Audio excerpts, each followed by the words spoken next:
Hello everyone and welcome to CPL cast. I'm Uround and I'm gonna be joined by Darthan today. Hello Darthan. Hello, hello. Yeah, nice to have you back. Finally, we're gonna continue with CPL cast. Yeah, I've been away for a week, but I'm back to casting and I'm happy to be here. It's been a while. Let's see if we can get back into it. Excellent. Okay, so today we're gonna have a tier 2 match between Flying SCV and Attitude Plus. And we're just gonna start with PVZ between GeForce Tesla and Minsit. Okay, I'm ready, you're ready, let's go. What are the maps for this week? We'll see. I played it and I'll just tell it later. So we're gonna have GeForce Tesla spawning at the top left as a Protoss player and his opponent Minseeds as a blue, or should I say navy, Zerg spawning at the bottom right. So the first map for this match is Polaris Rhapsody, and well, you was asking, I should answer probably. So the second map is gonna be Polaris Rhapsody and then Eclipse if needed. So all the same maps are rotating every week. Yep. All right. Cool.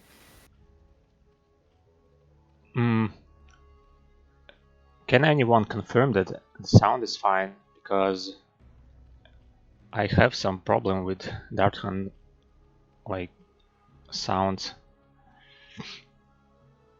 1, 2. Hello, hello. Yeah, when you have your voice activated, then it's kind of noisy. So if everyone has problem with that, you should say Yeah, I'm on something. push to talk. No, don't do push and talk. I think it's worse than voice activation. You just need to switch off microphone boost, maybe, or enhancement, or what it's called there. Oh, maybe no. Okay, so Protoss is gonna forge expand here, and he did send his scouting prompt immediately after he placed the pylon, and he's gonna see that it's gonna be overpull. And this is a 2-player map, right? Yeah, So he knows where uh, the other player is and can send his scout directly there and get early information. yeah, it's kind of advantageous for Protoss. You just send the scout and see is it pull first, so you I mean, if it's hatchery first, then you can just keep the cannons and go straight to the Nexus, right? Yeah, yeah. Depending on how many circling you see, you can decide the order you want to build your wall in. Yeah, on this map it's kind of straightforward wall. I don't know if this pylon can support these gateway. I think it's fine, yeah. It's kind of amazing how far the pylon can reach with his Yeah, field. Mm-hmm. I'm surprised to see the cannon so early. He did scout and saw only 2 Zergling. Could have waited a bit on the cannon, but I mean, you're gonna build one anyways. So there's this whole meta game of what building do you build in which order for your wall. And I mean, I get it. If you're trying to optimize, you might need those cannon earlier or later. But like, sometimes I just feel like, you know what? In the end, you're gonna get the same buildings. So, Yeah, but it's better to get gateway as soon as possible.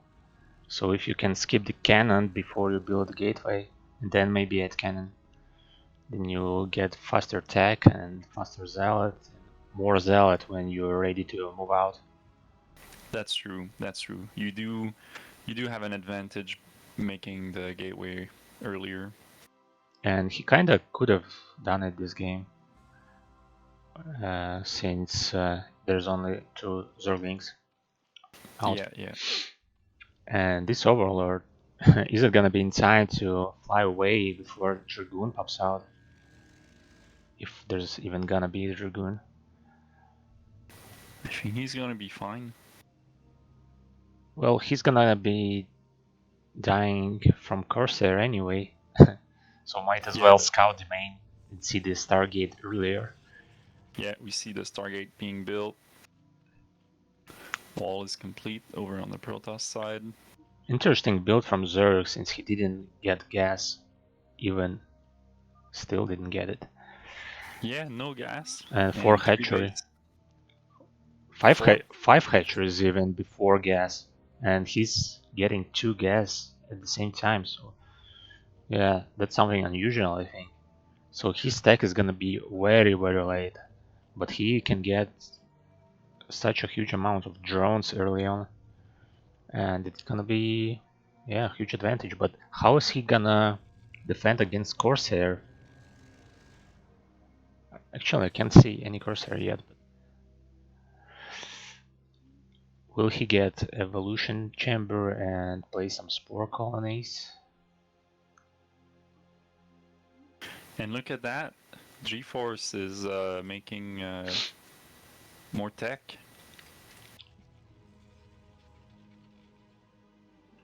Yeah.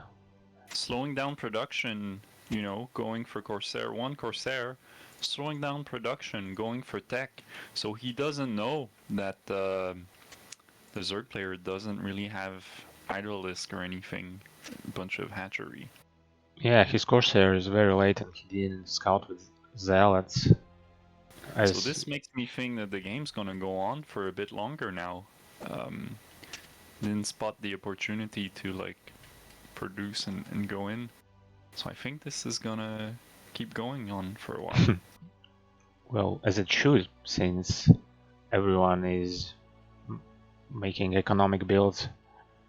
Yeah. Oh, and now that Corsair just saw the whole base, right? So now he knows. Yeah, he's just flying at the bottom side of the map to scout where Zerg's base, and now he can pick off Corsair Overlords. Yeah, and we see all the Hydralisks just popped out from all the hatcheries. Bunch of Hydralisks been made.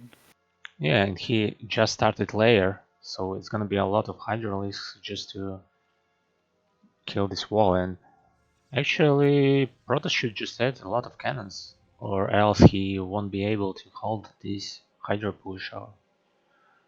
Instead, we see he's researching +1 ground weapons, Zealot legs, and Tempest Storm. Psy Storm. Yeah. Tempest? Is it some kind of StarCraft 2 unit? No, I've been playing Diablo, and I get my names mixed up. So Zerg is not moving out yet. What is he waiting for? And you mentioned the Zealot attack, so it's just regular build what Protoss do a lot of games nowadays. He just waits for leg speed and ground weapon attack upgrade, kick off at the same time, and then just try to. That's not gonna end well for him at the third.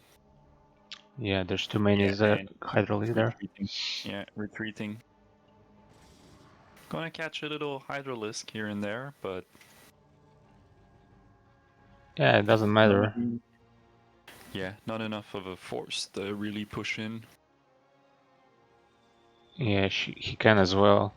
Just pull those zealots out, pull the zealots back to his main. But instead, it looks like he's trying to provoke them. And immediately realizing that it was a bad idea. And pulling back, he needs those High Templars to clear Hydralisks. Some Corsair action on the right side of the map at 3 o'clock, hunting down those overlords. He already killed 2 overlords in total. So that's very disturbing for Zerg. Yeah, and Yeah, overlord he is speed is a supply must. box. What? Zerg is supply box for the moment, so the Corsair hunting was effective. And Protoss is moving out to the center of the map. He doesn't have any unit, just zealots. But zealots are very dangerous for Protoss himself, since when he storms Hydralisks and zealots are on top of them, he just storms his own units. And he needs to wait those High Templars now before Yeah, attacking. but it is scary, but you don't have a choice. You really need those High Templars to push in and do, a significant amount of damage. Yeah, It's a it's gamble. it's impossible matchup without High Templars. Oh, that second storm is pretty good. Oh, that Oh, third storm right on top of his own guys. that was I was talking about. He has Yeah, a lot of just like storms left. expected. Yeah, Good storms, but those zealots just got wiped mostly by the storm. yeah, that's very unfortunate. Oh, and he loses all the Templars. And they're even on supplies, so this means that Zerg is kind of ahead, especially since he has a similar amount of drone count and he's pumping even more drones now. And he's Yeah. trying to take his corner base, which by the way has 2 gas here. So double gas base. And Protoss is expanding as well. So You they're see a Spire going down. yeah, it's hard to chase those Corsairs just with Hydralisks. They're Yeah. just so annoying, those Corsairs. This one has already 3 kills.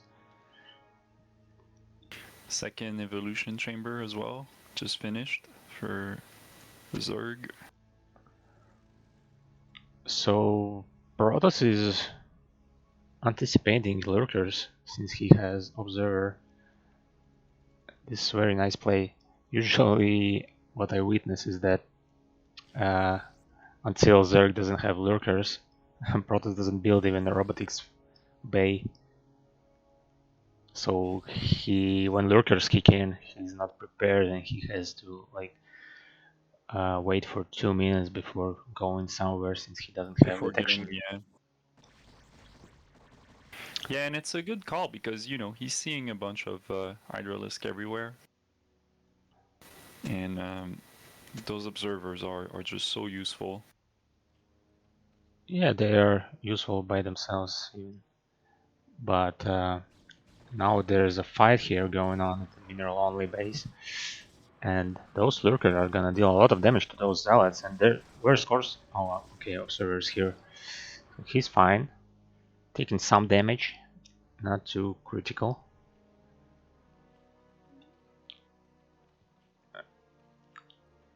And he's This not is a better mix. making It's a use better of mix on his the spire here. yeah, and we see a better army composition here from GeForce.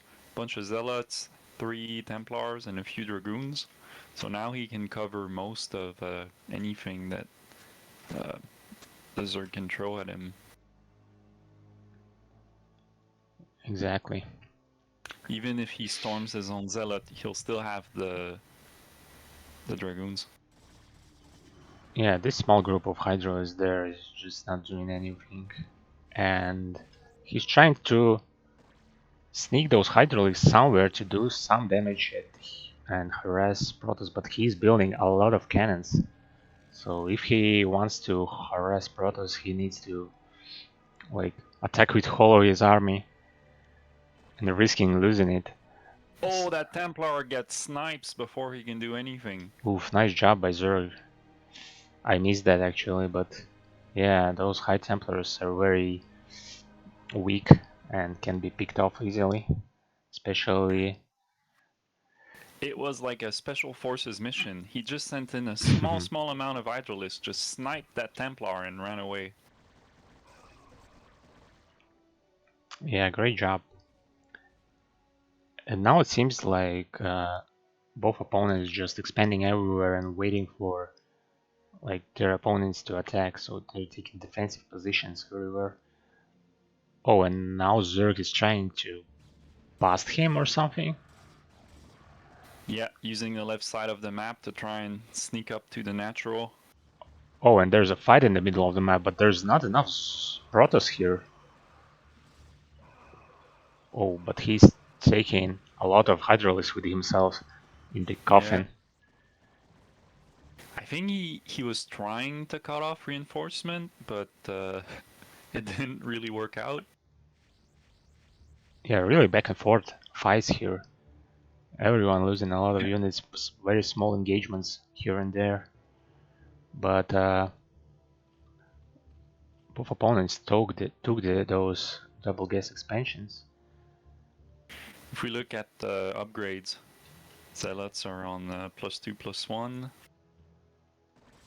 Hydralisk +2, +1. Oh. There's some random river here in the attack. Oh, barely survived here. What a hero. All red. I kind of like this idea of Reavers because it's almost only Hydralisk. So, you know, why not a Reaver? Yeah, rivers are incredible, man. Okay, there's some attack here. This river can help a lot. Okay, but there's enough there to hold this off, I think. And he's just gonna lose the river for free. Never mind. There's no High Templars here. Where are High Templars, man?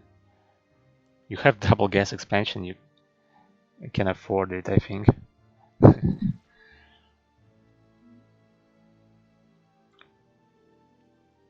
Lots of research going on both sides. Protoss going for shields. I'm not used to see players researching shields. Yeah, but I mean, if you're gonna get plagued, then shields is all you have. It is useful, even at this reason. Okay, so we see some hive composition here. He's making more Zillions with adrenalines. Oh, he's not researching it yet, I think. They are attacking too slow, so... Yeah, there are some High Templars here, but no, not enough energy. Look at this Dragoon count. Will it be gonna be enough? Good micro, you know, he's pulling back. Yeah, Dragoons are outranging the Hydralisks, so it makes sense. Good storm. He's gonna defend this wave. But there's gonna be another wave at the right side of the map. Streaming a lot of Hydralisks there. Yeah. That's probably enough Hydralisk to break down the base. He does have some sneaky Reavers on the side. Yeah, that's what I meant by rivers being incredible. You just can't bust it when rivers are behind those two cannons, and there's a lot of cannons here even. There you go. Well, I can say that river did a lot of job here, but those cannons maybe could have been enough, but still, you just can't break this base when there are river. Maybe now, when Zerg starts mining his fourth gas, he can like maybe make guardians to kill this base. But I mean, guardians are bad against Psionic Storm. I like what the Zerg player did, you know? He tried an attack on the natural on the left side, didn't really work out. Then he immediately tried a second attack on the right side, didn't really work out. So he's looking for holes. Yeah, but Protoss is mobile enough just to move across the map, especially since he sees the movements of Zerg. This observer at the 3 o'clock is seeing every movement. So when Zerg went to the top right, he saw everything and was prepared to hold that off. Oh, I feel like Zerg if don't micro enough, can lose everything. He needs to snipe those High Templars right now, when they Yeah, are so they're on the front vulnerable. line. They're available. There you go. But they're gonna be able to cast some good storms. Yeah, could have killed more if was paying attention. But he's still streaming some units, like in the small amounts, just to not lose everything to the storm. See? Yeah. If And the there were last more storm, units, they would have been clumped and died much easier. Both players are upgrading their units great. So yeah. Zerg has 3-2 upgrades as well as Protoss. And Protoss here committing a lot to this fight in the middle, but Whoops. didn't really work out. Thanks guys. It's usually covered with some overlay, but not this time. But we still don't know who's gonna win. It's such an even game. What do you think of this choice of going for the mineral only base on the 3 o'clock from Navy when you have a nice little, well guarded base at the 3 o'clock? I think he should take both. It's just the closest one, bro. I don't know. Oh, maybe easier to defend. Yeah, it's on your way when you move your army around closer to the center. But it's fine either way. Of course he can make use of the 5th gas, but it's fine either way. And we see Zerg that was momentarily supply blocked. How come? Oh, there's another Corsairs here. Killing some overlords, okay. And yeah, what's the attack at the 3 o'clock? As I was saying that it's easier to defend, but it seems like it's even easier to attack it, since it's so open. You just We're walk seeing more in. lurkers. We're seeing more lurkers now, so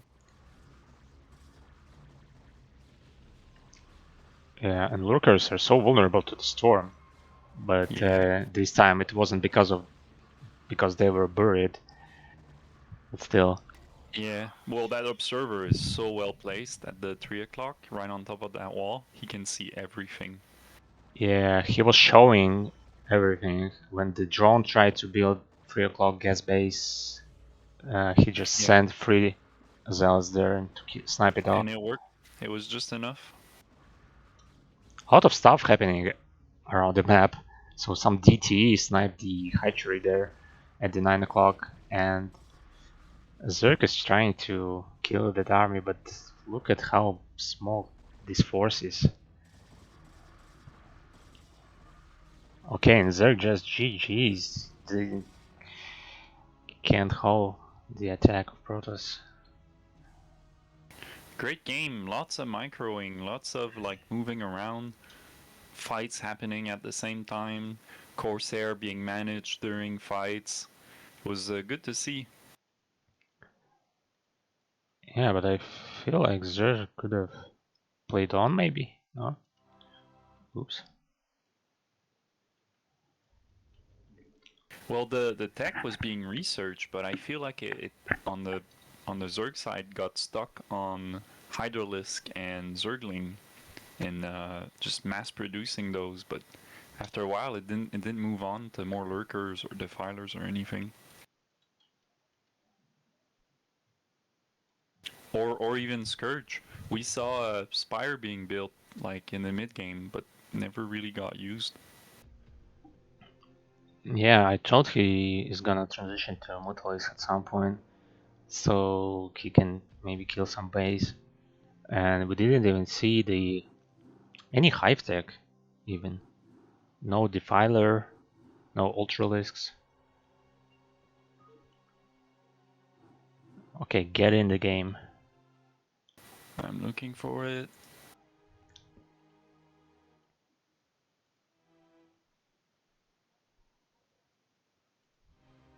All right. So that's a first win for flying SCV. Well, it doesn't matter since it's best of 3. True, The true. GeForce Tesla needs to take another game, so it's gonna be the game on Polaris Rhapsody, and I'm just gonna change the score maybe.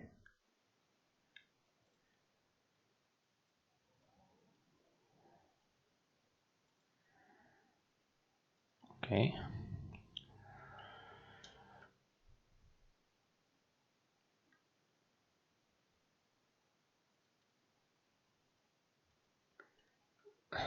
I hope we see some deviation from the usual build order here. We're seeing a lot of drones. Oh wait, it's not up to 9 yet. I am a bit ahead of myself. How come? I assume that Zerg started at 9 out of 9. I was like, oh, he's making more drones instead of like Overlord or Pool. But yeah, I'm a few minutes ahead in my mind. Did you play StarCraft 2? No? Nope, never. Yes, because their players start with a lot of workers. I don't exactly remember how much or how many, like 10 or something, and it just makes the start of the game much faster, you know? Because in StarCraft it's just Yeah. four workers at the beginning of the game, and it So just we're on Fighting Spirit now? no, it's Polypoid. Polypoid. Okay. Yeah, second game is always on Polypoid this week, so get used to it. And interesting scouting pattern for Protoss. He just went at the top and then cross like diagonally. He's gonna scout it. That Zerg is in close position now, and he will see that the pool is already up. He sees that hatchery is very late, so yeah, he anticipates that it's gonna be overpool, so places the cannon immediately.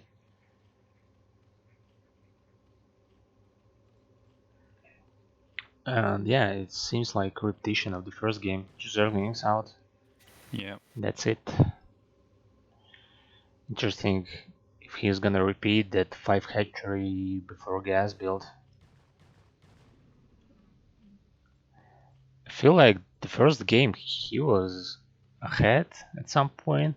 He didn't even lose a lot of hydralis to the storms. He just was bleeding units maybe a lot and lost it, and the army composition wasn't perfect. So it was And it hydralis a was a lot of lot of time. small attacks trying to poke holes into G-Force's defense. Yeah, that as well in the mid game when he attacked the left side of the map, then the right side, and Protoss was prepared to everything Zerg could throw at him. Oops.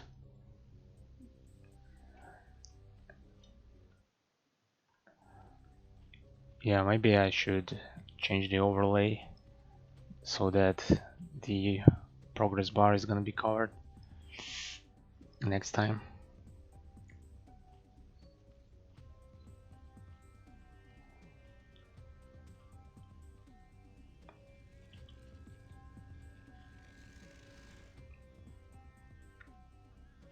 But yeah, we see at this game there's not gonna be the same build because Zerg is already mining gas, and he already True. mined 300 gas before he starts the hydraulics. Then he doesn't have layer anywhere.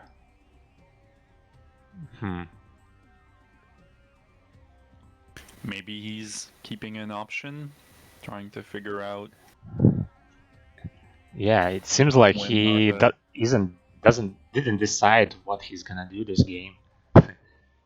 He took his time before placing these hydra. Then Well, it's like he's not seeing Corsairs. well, he can see Corsairs because there's not gonna be this early. It's only 5th minute in the game. Yeah. They can't be this early. Just it's impossible. Maybe if you go gate first, then it's possible, but not this case.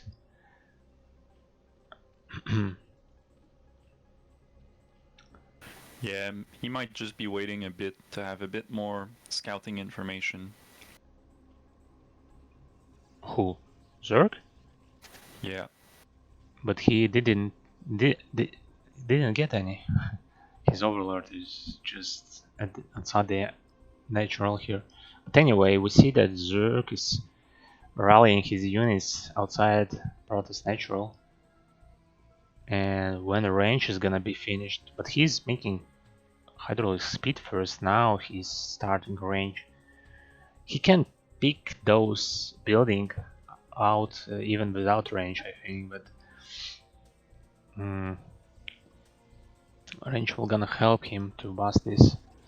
And yeah, now Protoss is gonna see what's going on, and I think he's gonna just piss his pants since he's not prepared at all. He needs to build like, I don't know, 2 more cannons at least. Yeah. And So I don't think this is technically called a Hydra bust. why not?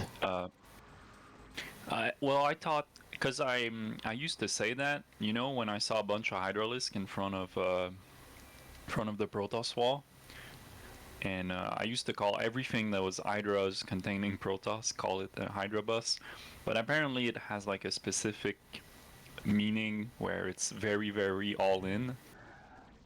I use the term a bit more liberally. As soon as I see a bunch of Hydras in front of the and look at this, he's going to skip the wall and just go in. Of course, because there's no defense anywhere, and GG just busted him with Hydralisk.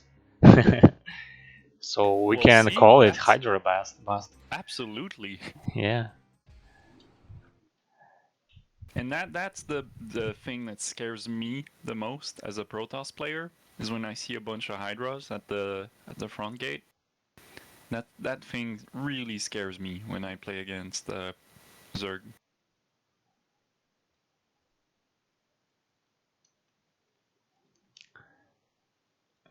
Yeah, it was the case for me too when I was playing Protoss. It feels like Storm is the only thing that helps you hold off, but it's gonna be so late, so you have to build a lot of cannons. And now there's like this mind games possibility when Zerg just built 4 hydraulics or so, and you add cannons, and there's not gonna be a bust, so you just spend those minerals on cannons. Yeah. So it's going to be a win for Mean Seeds, and now the series is 1-1. Join.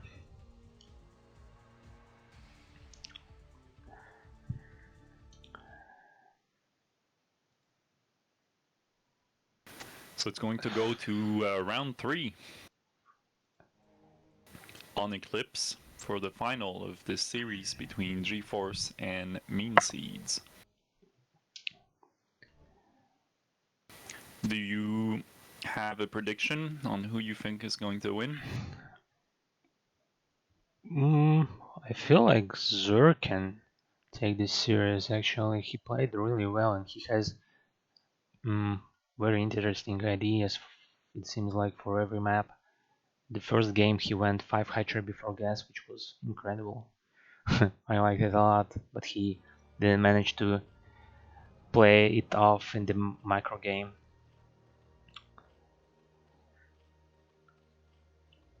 Yeah, I feel like Mean Seeds has a good, like, earlier game, good early game, good mid game. And I feel like G-Force has a good understanding of upgrades. You know, his upgrades were consistent, his army composition was consistent. So we'll see. I think if it's a short game, it's going to be Mean Seeds, and if it goes on longer, I think G-Force will shine. Yeah, I think so too. because yeah, it was shown in the first game that in the macro game, G-Force is superior to his opponent. And we got chat here pitching in saying that they think it's going to be G-Force.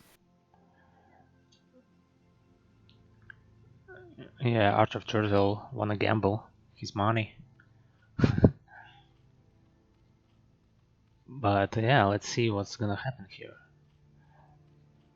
So we have overpull, just as in every game before, and it seems like G-Force is, since he remembers that Zerg just built 2 Zerglings, maybe he will build Nexus first this time. No, maybe not. Yeah, we'll see.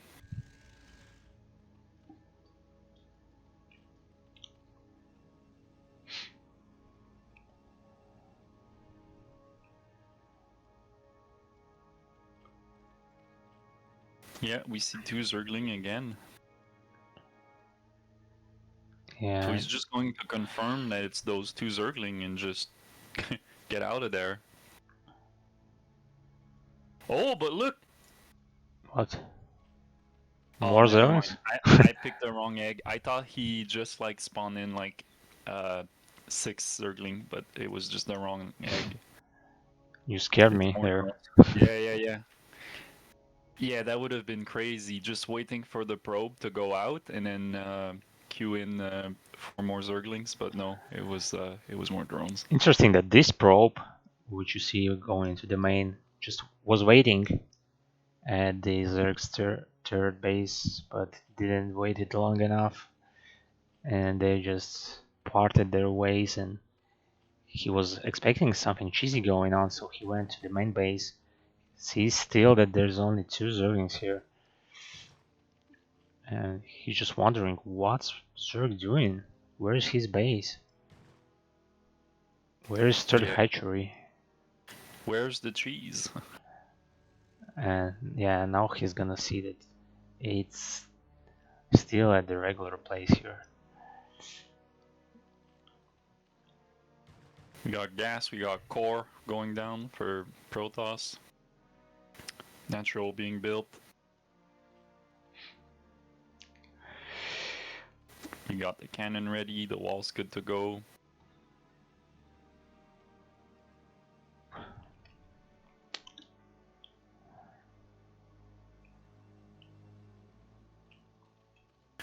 So I don't know. I have a feeling of a more economical game again. Nah, it seems like Zerg is just repeating his build from the second game, but this time there's not gonna be Zergling on the ramp. So Protoss is gonna scout this. He sees that there's no lair and there's a Hydrogen, so yeah, this scout is MVP of this game. And yeah, now Protoss just adds more cannons and he will be fine. But maybe knowing that Protoss knows what you're doing, you can just swap your build and make layer and like do something different. Maybe Mutalisks or some drop, lurker drop or something. Yeah. I don't know if So it's viable. I don't know how much you know about Protoss, but he's making Citadel and Stargate at the same time. Is this usual, or is it just like, oh, he's been accumulating money and spending it all, you know? Yeah, I think it's just the money accumulated.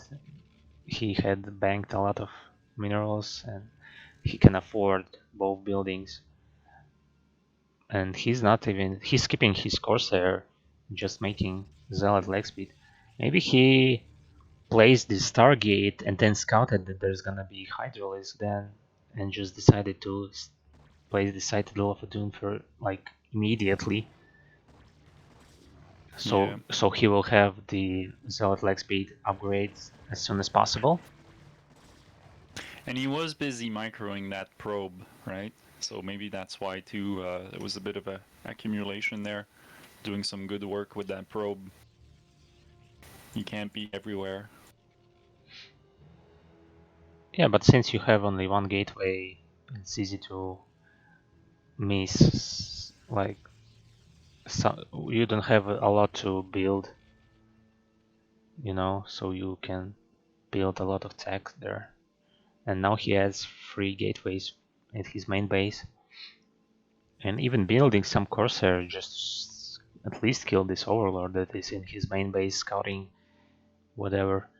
And yeah, as I was anticipating, Zerg just decided to skip on the Hydro Bust and proceed to the layer tech, Yeah. and even building some. Oh, never mind. It's just for the Sim City here, so that Zealots will have hard time to run through and attack the sunken colonies. So Zealot leg speed is already kicked in, and upgrade for the Zealots are not done yet. But still it's very scary, so Zerg needs to build a lot of Hydralisks to hold this off. So He's making good use of this Zealot leg, just chasing those units right back at the third base. holding the ramp, nice choice here. But he can even go behind these buildings and stay near the Sunken so that Sunken can help him find this out. And there's no Sunken in the natural observe, which is really weird. There's one going down, but Yeah, but it's not gonna be on time.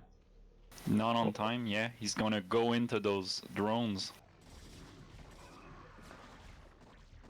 Oof.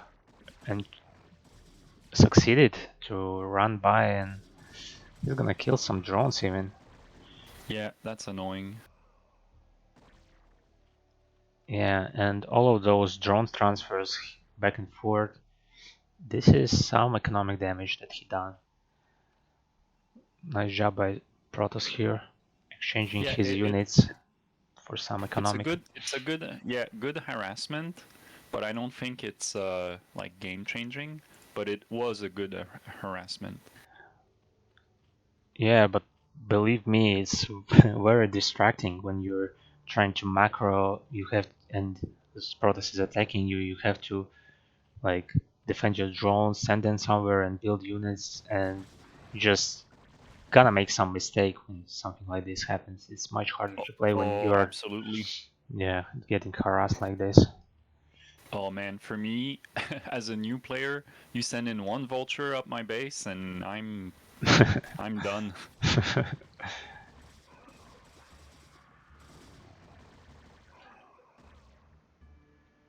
So G-Force tried to counterattack right after that harassment, send in a bunch of zealots, thinking, okay, you know, I've done some economic damage. I'm gonna follow up with the counterattack, his own counterattack, but that didn't really work out. You mean Zerg is still attacking? What do you mean?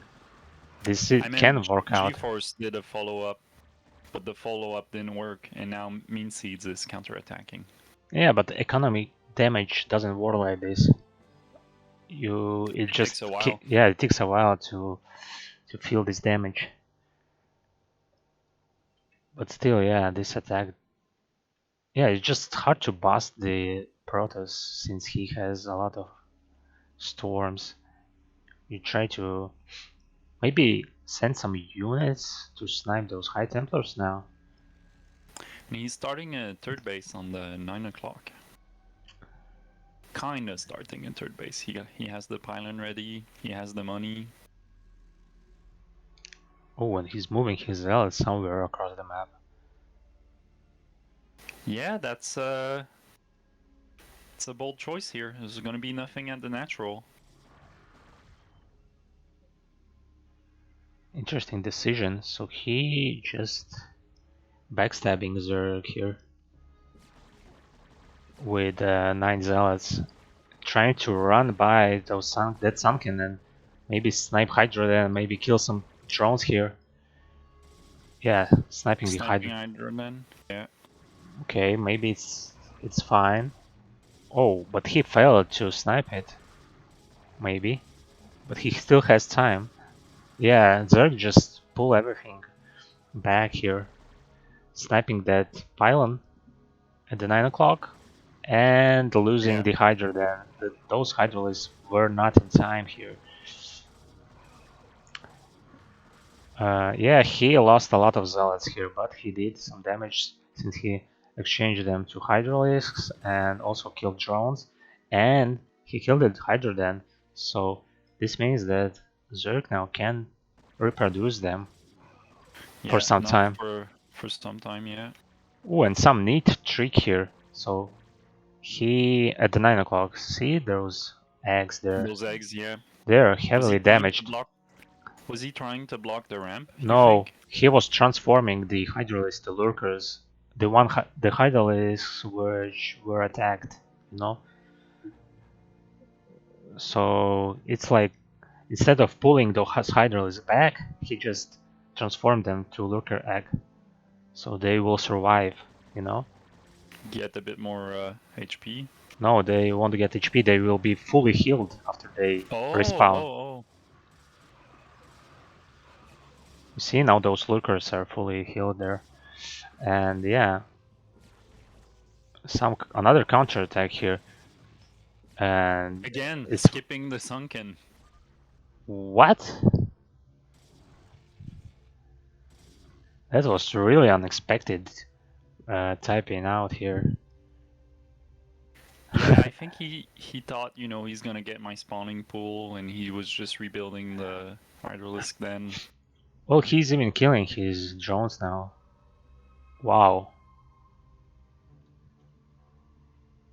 I'm shocked actually.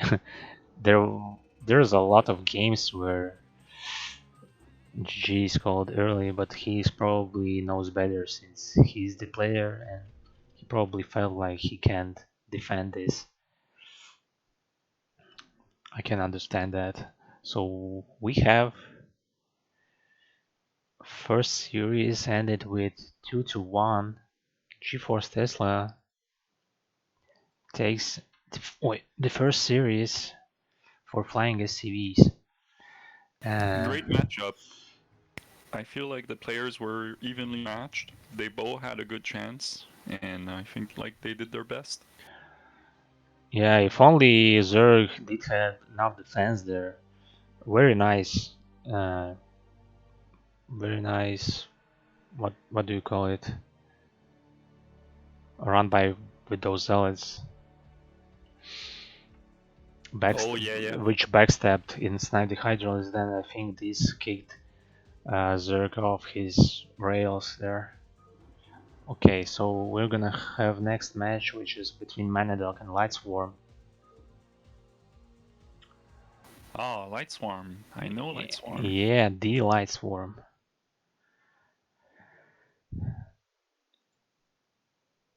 The Dark Swarm's nemesis. This time it's going to be Manadog's nemesis. Alright, okay, let's go.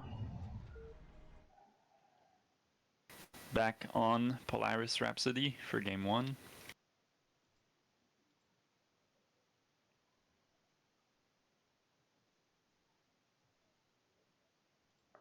Man, you know what? I'm happy to be casting with you today. It's been a while. It's been maybe 2 weeks. And I loved it. I loved casting with you the times we've done it. I'm just happy to be here, casting some StarCraft again. That's great to hear, man. Yeah, casting is something special. We got we had some good games up to now, right? It was fun to watch. I think it's gonna be even better since we have Terran here. You're the Terran expert.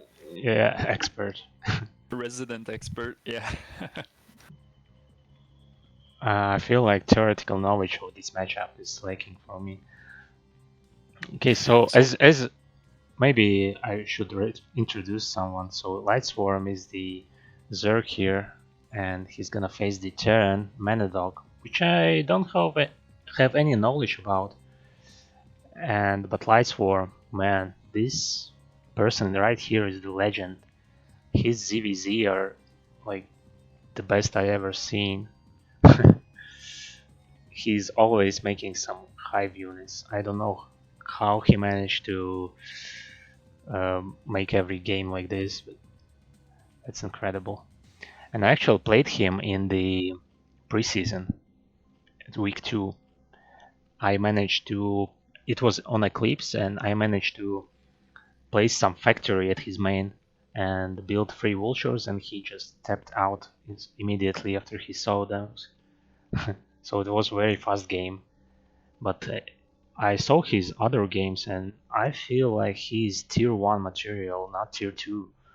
Since maybe he's in tier 2 because of me, actually. You know, he Oh, he lost to me, and that put him put him down a slightly tier. lower in tiers. Oh, and Turn right here is building gas after barracks, so we can expect mech from here from him. And Zerker is gonna scout this since Terran didn't build a wall at his ramp, you know. Yeah. But Zerg made some early pool build, and he's building 4 Zerglings here. Wow. And let's see how Terran is gonna defend this. But those Zerglings are not moving across the map, trying to chase down that SCV and succeeded very easily. Oh, I don't like this factory placement here. Very unusual. I can get that in the Polaris Rhapsody it's very hard to manage your building where to place those and but there's a lot of space near the ramp at every main, so you can just do Yeah. that. And Well, he can always fly it somewhere, but you're gonna lose time. You're gonna lose some precious time flying that first building. yeah, I don't think it's gonna happen this game. But he's not gonna have enough space there to place all of the factories he's gonna need. And also it's gonna be a long way for those units to move like to the natural, you know. So do you think it's still going to be mech then? Maybe it's just the one factory. He did go for gas, so there's indication that it's going to be mech. No, it's without a question it's gonna be max. There's no turning back now. Since he doesn't build marines, he doesn't have academy, and he's making vultures. He just pulls some SCVs off the gas, which he needs to pull back. Yeah, he's sending them back to mine gas, but that was for his expansion to kick in earlier. But Yeah, and now we see the armory going down. yeah, those vultures need to be sent somewhere. At least kill that Zerglin, which is watching for move out. Hmm. Oh, and there's gonna be lurkers for Zerg, which is Yeah, interesting. early lurkers.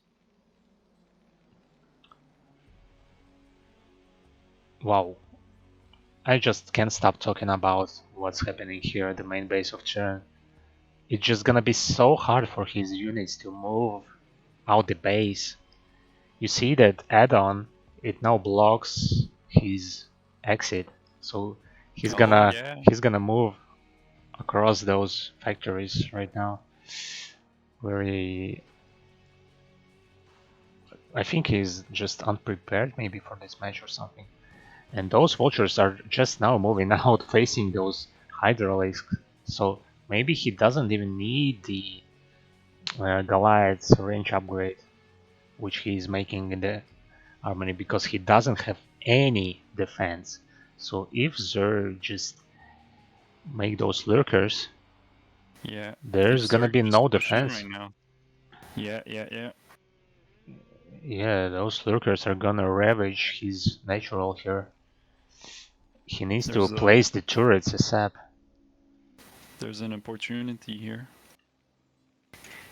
And Light Swarm is smelling it and going in. Yeah, and now Terran is gonna smell something. He needs to pull his SCVs to his main and just pretend that he didn't expand. And make some siege tank as soon as possible with siege mode. Oh no, the SCVs are stuck. The Uh, lurkers are moving up the ramp.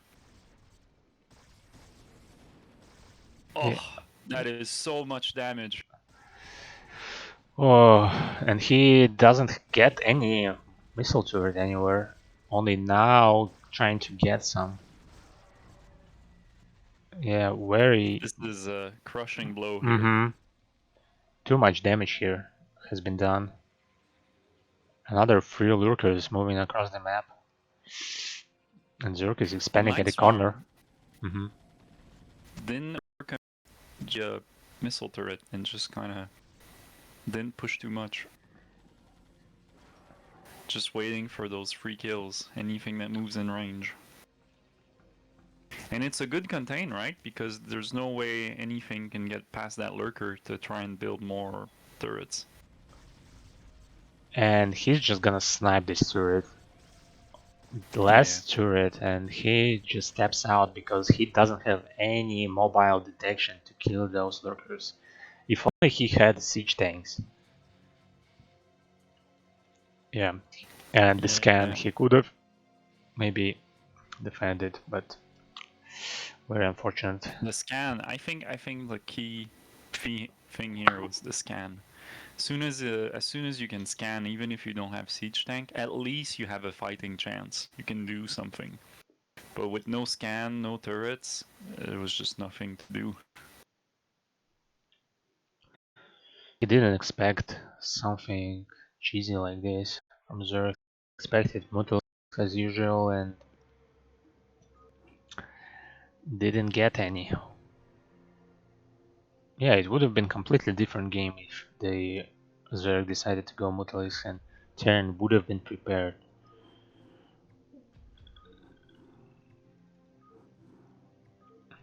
Okay, you can join. I don't see it yet.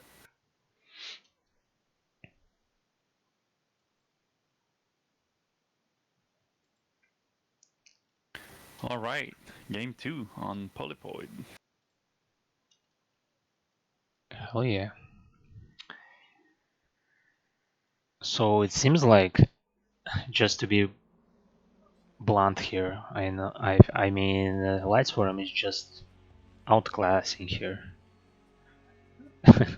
You know? Yeah, well, it was a good rush. Or lurker rush.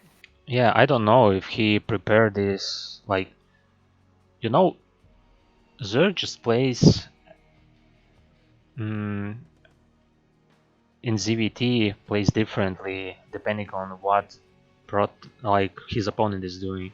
You know, if it's gonna be bio or max, you need to adapt. But and Zerg did this very well since he plays the Sunken, plays the Hydra Den, and just built some lurkers. Maybe he would have done this even if Terran went bio, and we see that it's actually gonna be BBS this game, which you No way. probably didn't see any time, right? Yeah, we haven't seen that yet. At least not, together. Haven't seen the PBS. Yeah, I haven't seen it as well. I don't. Yeah, That should go on our bingo card, BBS. We seen it. Do we have some bingo cards? We should make it. Make it now. Yeah, I got mine with the infested command center. This guy U-Round one time got his command center infested. Yeah. That was a big move for the bingo card. Yeah, that was bad. You know what happened there? I was just repairing command center, which helped him to infest it. So I was the co-author of this. Hey, Light Swarm, glad you're here. I was just wondering, in the first game, did you decide to go Lurker before the game, or it was just some adaptation for him making mech?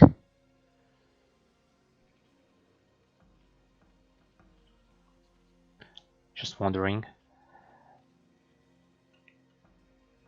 Yeah, Terran is still not sending his units. And I think he doesn't see the BBS at all. Yeah, he can see it since he didn't scout him yet. Well, he did send a drone to the left, but it missed the bunkers, the barracks. Yeah, very lucky for for Terran here that he didn't get scouted at the first attempt. You know, if Zerg, Yeah, it's gonna be very hard for Zerg now since he doesn't know that those 4 Marines are coming, even 5 Marines. Okay, 4 Zerglings are out, but it's not gonna be enough here. Trying to place some bunker. yeah. Now he sees the Marines and placing the Sun creep colony, which is gonna be focused. Oh, pulling some drones. The bunker is not in time. Trying to snipe the Sunken here. Oh, the bunker's done. Yeah, very unfortunate for Lightswarm. He needs to.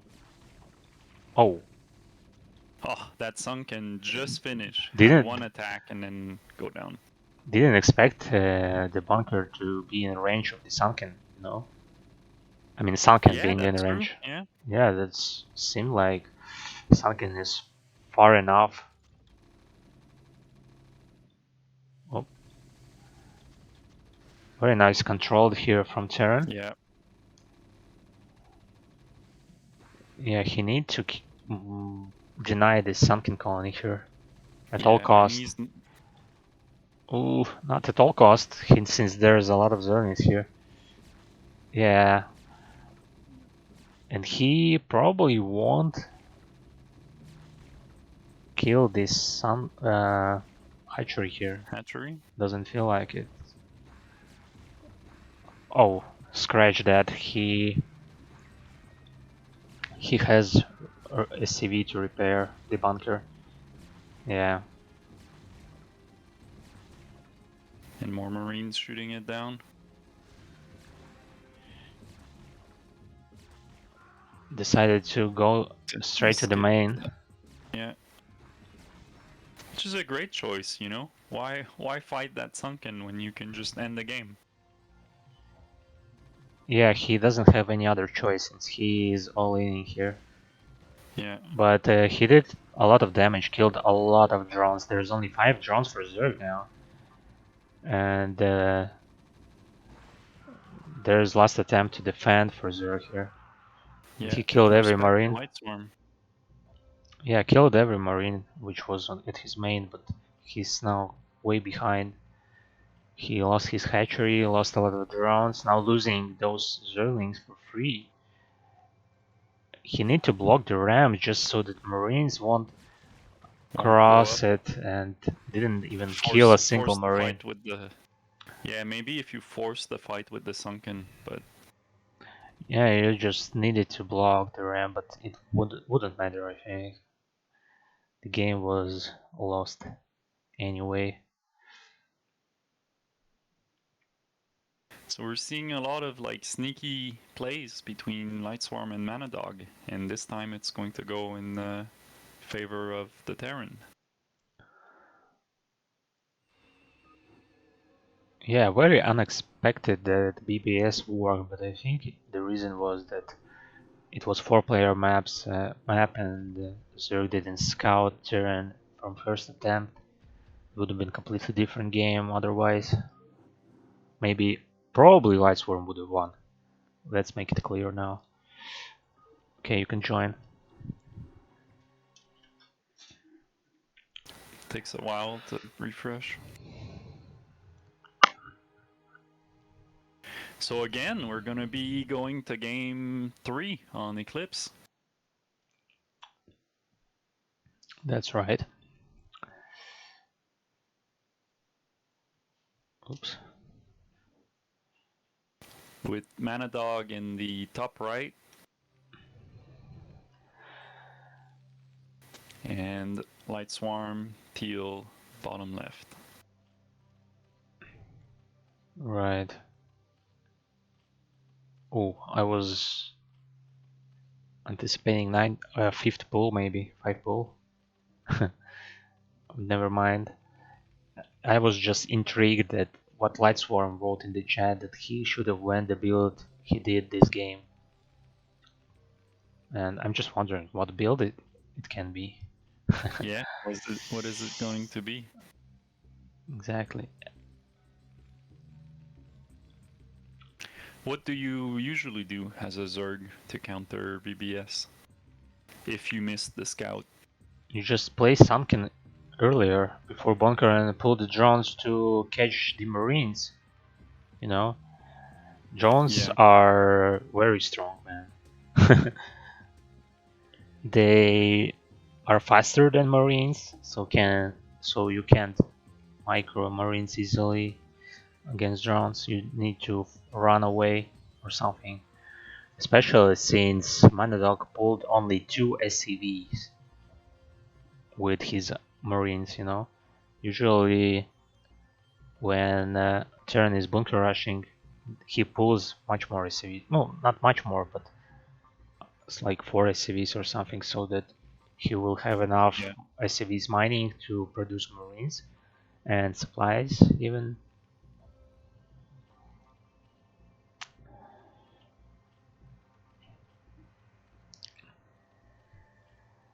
So Lightswarm is writing that it's gonna be 11 pool, 11 hatch, 10 gas.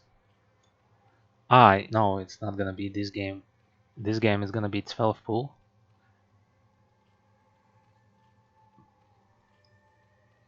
Right? Looks like it.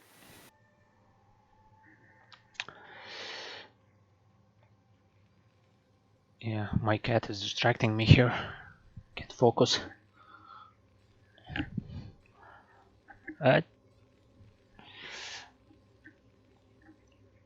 Pulling cables from the headphones. I think he wants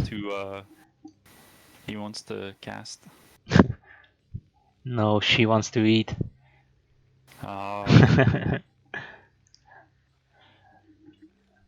It's There's supper time. Zerg and Terran on the menu.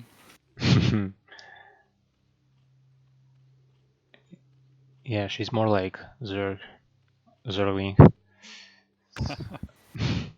Okay, anyway, so we're gonna see Mac this game as well. And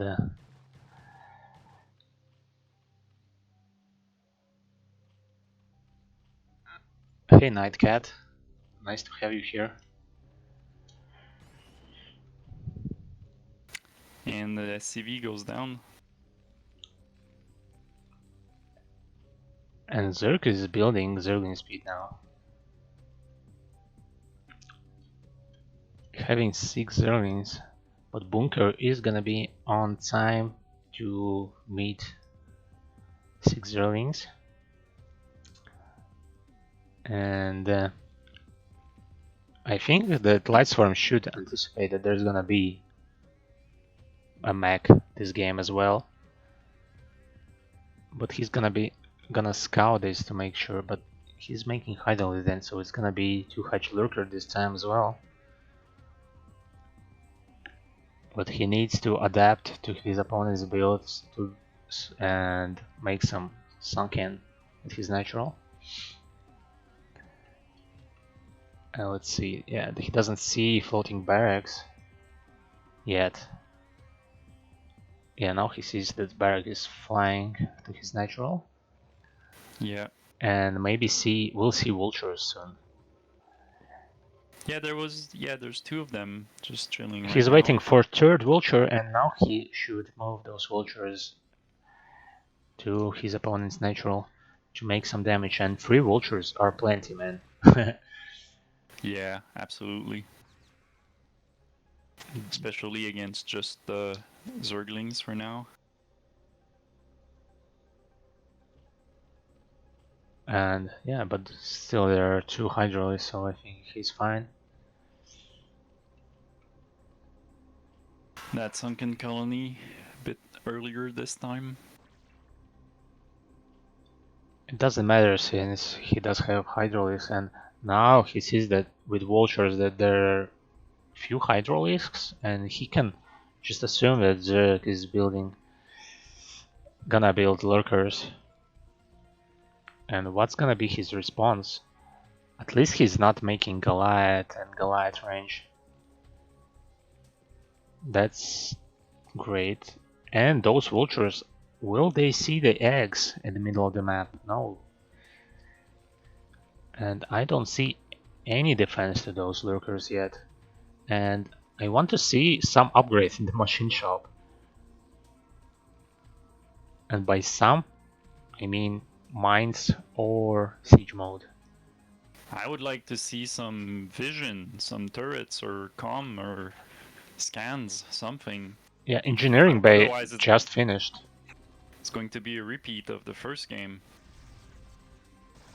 Yeah, it resembles the first game. Right now. Oh, and that missile turret is not in range of the lurkers. So he still can't attack them. But he's making turrets everywhere. At his main and Yeah. can't So manage to build he it. has the Terran contained. Kinda, but I think he wanted to make more damage. Yeah, and now we see that Zerg transitions to Hive immediately after those 4 lurkers are ravaging If here. he can get that turret, it's gonna be really bad for Manadog. No way he No. can kill that turret. There are too many SCVs repairing it.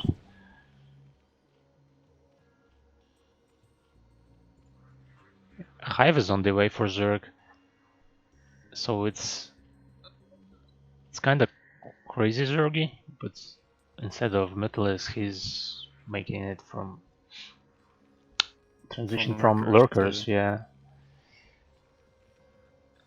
something I haven't seen any time.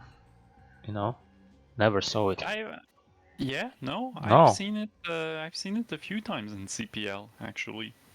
I think this is like the second or third time. I've never seen it done like this early, you know. But this yeah, I've early seen you it mean from before. 2 bases? I don't think you Uh, saw it from 2 bases. no, you're right. You're right. Yeah, that's something very unusual. Now he's putting his third hatchery at the 9 o'clock. But there are too many lurkers. I feel very bad for Terran. So he still doesn't get the siege mode. Why is he building Goliath range? There's no Mythalis anywhere. There's no Mutalisk, and you know his problem right now is lurkers. Exactly. That's the big problem right now. He doesn't need the Goliath range at all.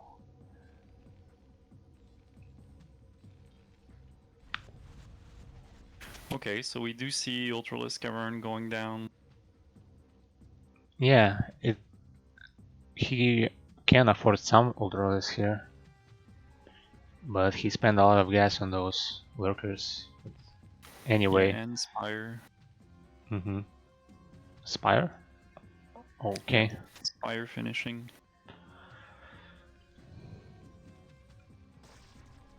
No siege mod yet.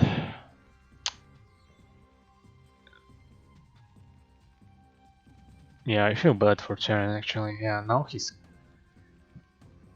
can, and you can see that siege tanks are outranging even in the tank mode. Yeah, I mean it might be enough to scare away those like frontline lurkers, but it won't be enough if a real attack goes on. Yeah, he doesn't have so many scans to to kill lurkers one by one. And could you imagine those lurkers are all bunched up? One good scan with siege mode could be devastating, but it won't happen. Yeah, siege mode is essential here. And 3 ultralisks are on the way. And you know what is the counter for ultralisks? It's right there in the Well, Terra Natural. I'll tell you what the counter isn't. It's not 6 turrets. But those siege tanks, man, they're just melting through the ultralisk skin. Yeah, but I think Manadog is expecting air because he just put down so many turrets all at once. Maybe he's waiting for the drop. Yeah. Yeah, he's expecting overlords to drop some lurkers at his main. But I feel like it's unnecessary for him to do that since he has mech army at his main, and even if lurkers would have been dropped at his main, he would have defended it since he have some turrets around his command center, Yeah. and he And has comsat stations. siege mode just finished, so now he has siege. Whoa, good for Terran to have siege mode at 11th minute. Just in time for the Ultralisk, the first wave. And yeah, those siege, like 6 siege tanks are not sieged yet. Yeah, they're not in position. And Terran doesn't have mines yet, which would have helped him to defend those ultralisks. Those 125 damage are, yeah, it's a lot. Yeah, that's gonna help. Yeah. But Light Swarm doesn't know that. He doesn't know that there's no mines. Which is probably the bluff preventing him from attacking. Will we see the depth of those lurkers already? He has 5 scans.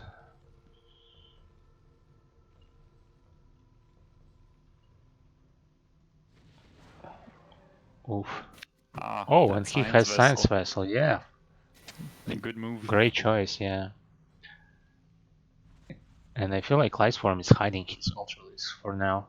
Maybe waiting for Terran to move out. Being over ambitious there. Yeah, he doesn't need to attack since Terran is just on 2 bases. He can expand, take every base he can, and make a lot of units. Wait for Terran to move out and then just surround him and stomp him, you know. Terran will have to move out eventually. He is committed to this 2 base play now, for now. But at some point he will have to be moving out to take his base or maybe even kill Zerg, but I don't feel like he can succeed this way. He's building a lot of vultures, and mines are finished for him. He needs to send those vultures somewhere on the map to mine. Somewhere on the map to mine. Take positions. We're going to have a full control group of Ultralisks soon. They're being built.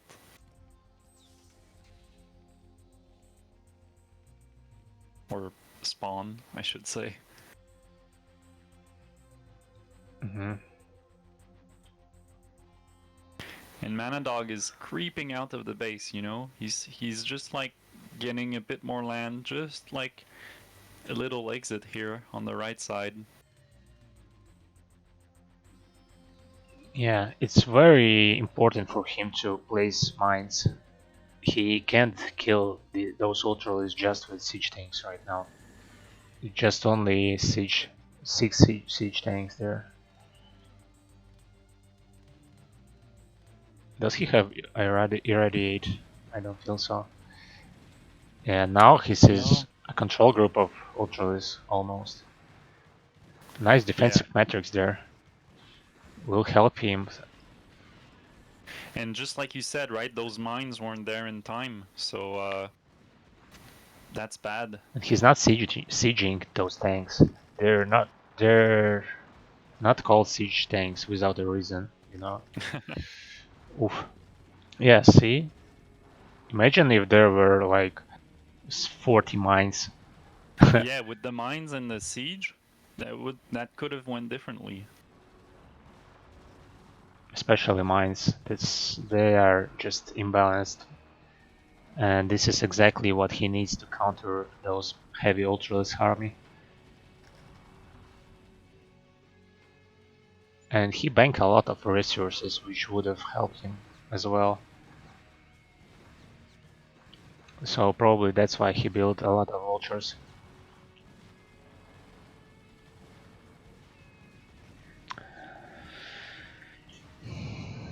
And yeah, he And only had two ultras that broke in. yeah, but there's nothing that stops Zerg from building more units. He has 4 bases comfortably mining from there with 47 drones. In turn, he's almost mined out on the main, even if he holds those ultras off. It's just too many Zerg here. GG, well Yeah, played. GG. And Lightsworm, what's the situation there? Yeah, so he took revenge for the Attitude Plus, his team, this time. Taking this series to 2-1, so very long And series there. securing his honor and all these compliments you gave him earlier. Yeah, if only in StarCraft there was no luck involved in the 4-player maps when you have to scout. And what's their rating? Yeah, sorry Lightsworm. There was a lot of typos there at the beginning. Thanks for pointing it out.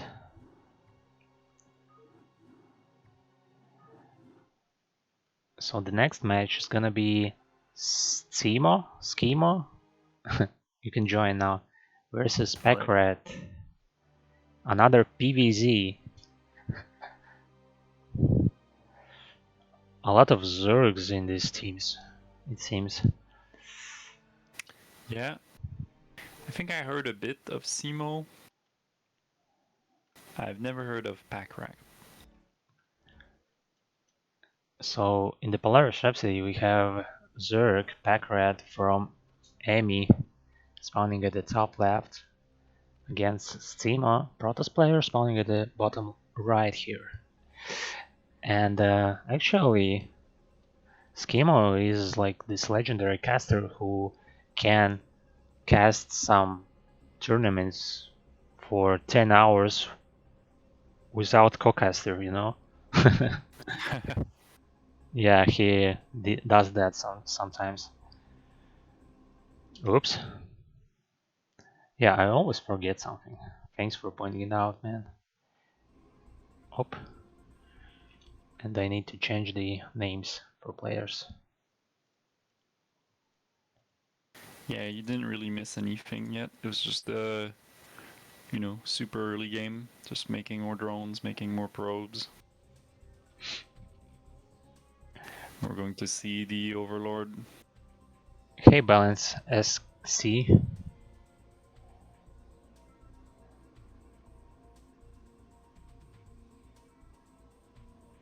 Okay, I see what you're saying.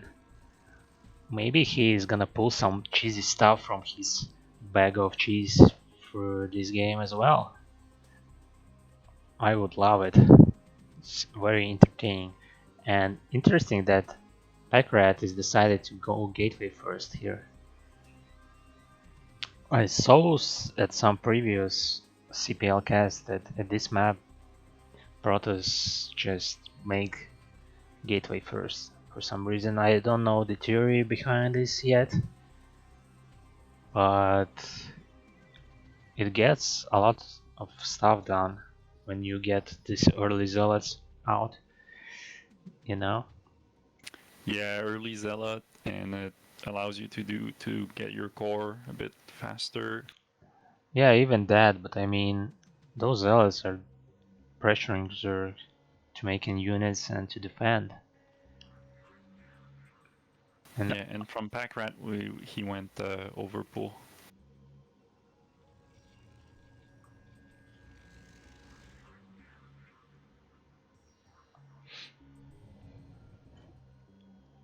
oh, we can change the colors to blue and red here. You know how to do it, right? Yeah, yeah. Okay.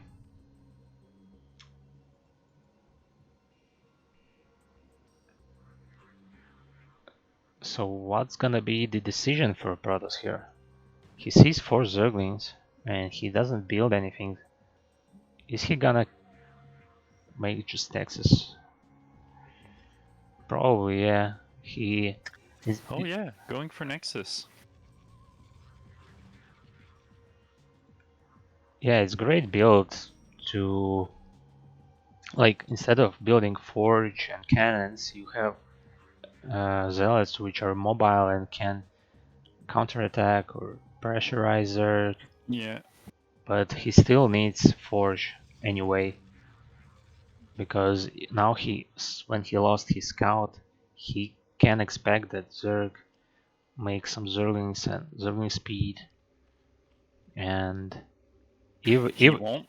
even 2 or He 3 zealots won't be enough. he won't have cannons though. Why no? Why not? Well, if Zerg was to attack right now. Yeah, but I mean, Yeah, he not with 4 Zergling. Yeah. he needs some time to produce those Zerglings. It's not like Zerg will have 2 control groups of Zerglings immediately. So that Zealot is just gonna go across the map to scout the double gas expansion in the corner. Or no. No, he's just going to mineral only in this time.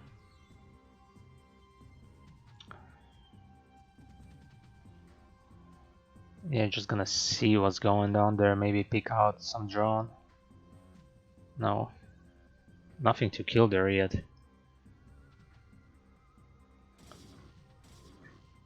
Oops, losing one drone. Yeah. Did not expect that to happen.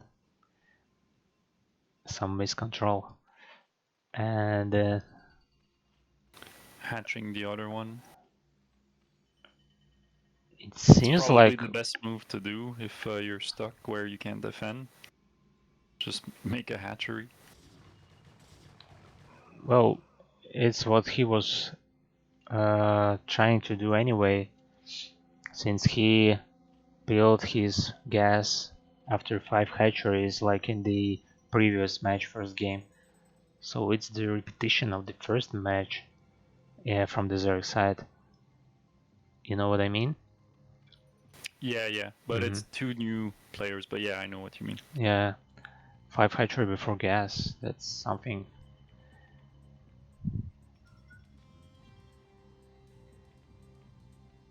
And Simo here is comfortable with no cannons yet. Does have a bunch of zealots blocking the way. Yeah, he kinda did see how many Zerlings are there with his single zealot attack there, you know? Yeah, yeah. And now he Has a scouts good with, idea of. well, some idea. He did see that there's no Zerling speed yet, and he can now scout with Corsair and see that there's no layer yet. Okay, he can see that there's layer on the way. And the They're on Hydra the then. way. Yeah, and the den doesn't go in for. Okay, yeah. Keeps on scanning, scouting. Yeah, it's the primary goal of building the Corsair, just to scout. And secondary goal is to kill some overlords if Zerg allows you to. Oops. Yeah.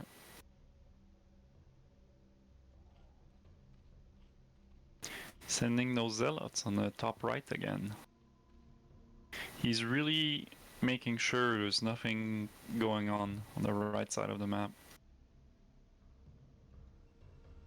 Or Is maybe just trying to avoid the middle, avoid any like units in the middle. yeah, just some path he takes to avoid some detection, maybe. Oh, what are those Hydrals doing? Just standing there like statues.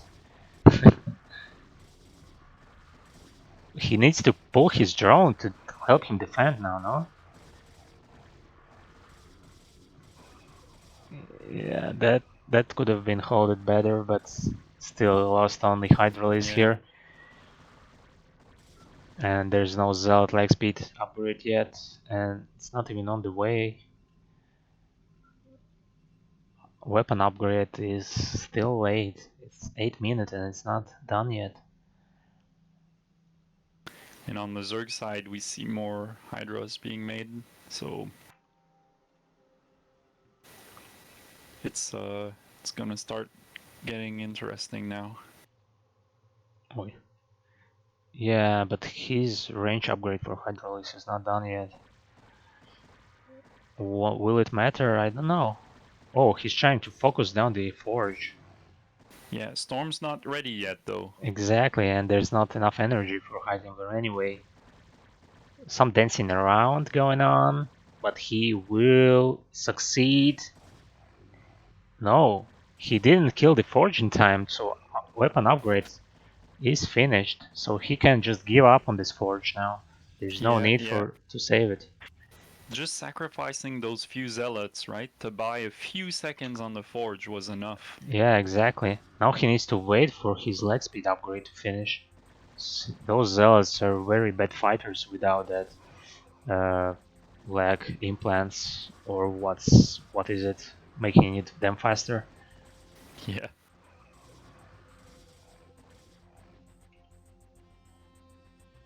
And I don't get why players building their production buildings at this small space here. You see what Simo is doing? Yeah, that's what I was Yeah. talking about when we saw Terran doing exactly that. Well, in this case, I was gonna blame the pylons, but he could have made a pylon up there. Exactly. There's There's no, nothing preventing you. yeah, there's no prevention. And look at how open that space is. It just asks you to build more gateways. Okay, he managed It's to gonna build. be hell if he wants to make dragoons. It's gonna be hard. Yeah, dragoons are very stupid. Uh, Exchanging some zealots to Hydro there without Psystorm. Yeah, Well, it's. Storm is done now, so he does have Storm, but not a lot of energy. He actually rebuilt the cannons, but the problem for Protoss now is that he doesn't expand. You know, Yeah. yeah, that's gonna harm him Yeah, more we're than seeing a anything. lot of tech on Protoss side. Yeah, but he need. Oh, okay, Oh, there's he one does expand. expansion. Yeah, Yeah, in the corner. Completely undefended though. There's no like pylons or cannons or anything. yeah, maybe he's So delaying. Mhm. he's just hoping that it's hidden enough that they won't get found. Okay, we can see some counterattack for Protoss now. Oh, he maybe can do some damage here. And he's even killing Hydralis at his side of the map. What's wrong with those Hydralis, man? They're just standing Yeah, there. they're not doing anything. What's wrong with those units? At least lurkers are attacking.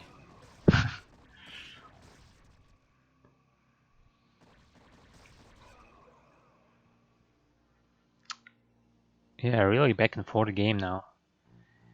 That lurker is gonna really help here. It's been a few attacks on this 12 o'clock, and with that lurker now, Protoss is gonna have to be a bit more careful. Yeah, he does have observatory, so that won't be a problem for him. Yeah, and while he was doing this attack on the 12 o'clock, he was able to defend the corner base. Trying to bust through that bridge, killing those free lurkers almost for free, he thought, but he losing a lot of zealots there. But still managed to kill free lurkers, which is fine. Yeah, and we do have the observers. Observers are on the field. Yeah, of course. I was mentioning that he won't have any problem against lurkers now, since he has detection. And Simo, I like that he built 3 pylons and 5 cannons at his corner base, so he will be prepared to some hydralisks backstabs there. Yeah. Again, good army composition. We have some dragoons, some Templars, and observers. So we're seeing a better mix here of units on the Protoss side. Only one Corsair still. So you know, he's not betting on Corsairs too much to do anything. Yeah, but he might. But he decided just to go a different route. Stimo's building a lot of High Templars there. Oh no, he cancelled them and decided to build Dark Templars and Zealots instead.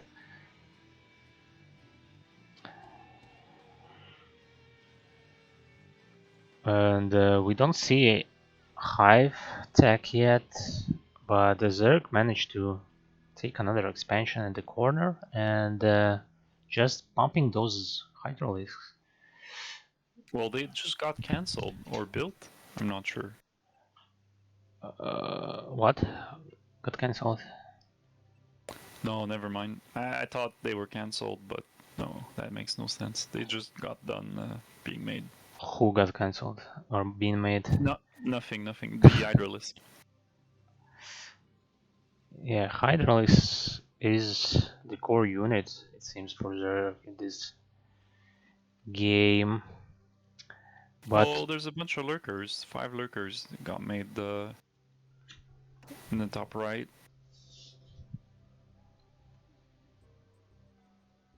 Big move here from the Simo on the left side. Just yeah, moving all of his army to the 9 o'clock. doesn't know what to do with his army, just sending them somewhere. Imagine if Zerg just attacked at this moment at his natural. Well, his army was at 9 o'clock, doing nothing. So it seems like Simon doesn't have map control. He doesn't know what Zerg is doing and where he is. Oops. He has like 3 observers, but they're all bunched up with the army. You know, they're not spread around. Yeah, that's what I mean. He doesn't have any map control. He's trying to scout with his Corsair some. I mean, I can get it. It's not like Terrans, which have scans essentially the map hack, you know? It's always when I play some different race, not Terran, I feel very blind. I always try to scan when I play in Protoss and realize that I don't have any vision. Yeah, relying on Yeah. observers is something to whine about for when playing Protoss. It's much easier just to scan at any point you want it.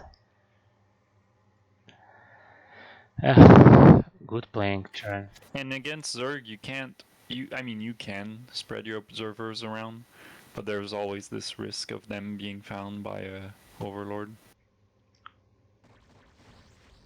But I mean, you should still try to have some key observers in some spot to see what's going on.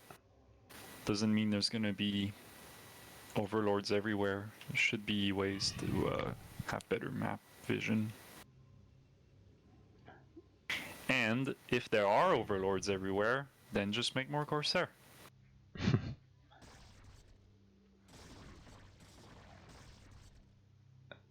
Yeah, but I mean, Simo is maxed out right now, and his upgrades are soon will be 3 to 2 after 3 minutes. Oh, and he's gonna lose that small force of him, and just triggering Protoss to fight here. Oh, that's gonna be a huge fight. Yeah, some major battles going on. Where are the High Templars? It seems like Protoss is Yeah, just bleeding his units for nothing. High Templars are way back. Now gonna see some side storms. it's a bit late. Too late. Good storms, but There the are only damage has dragoons. been done. There are only dragoons here, and Yeah. Pykarat is producing some Zerglings, and it's gonna be a great choice since he's probably having adrenaline upgrade. Yeah, it seems like it, and there are only dragoons here. Yeah. Simo's army has just been reset. Yeah, so major battle happened, and now they exchanged their units, and supply is still on Simo's side. And we saw some river moving across the map slowly at the bridge.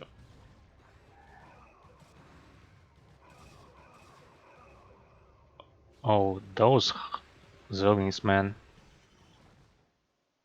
Strongest unit in the game.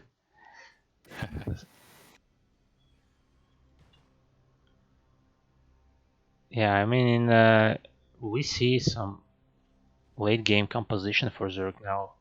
Building more Zerglings since they have now attack speed upgrade, and we see Defiler Mound. So, and look at how many lurkers he is morphing there. Just making lurker field.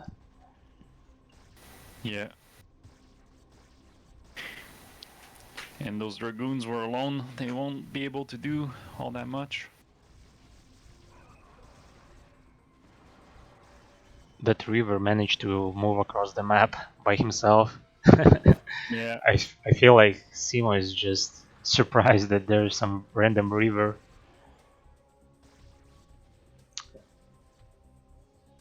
And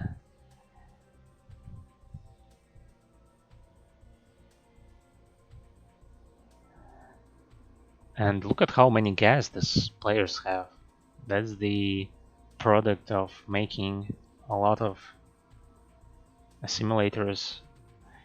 I mean that this is essentially Ford gas for Protoss, which allows him to build a lot of High Templars, which he doesn't Yeah. Yeah. getting yet. So he can build like at least 10 High Templars Is now. that a scout? Hey, hey, grab your bingo Ooh, card. Grab your bingo card. okay. We have a scout here. Put that on the bingo card. Wow, I'm just gonna watch the scout from now on.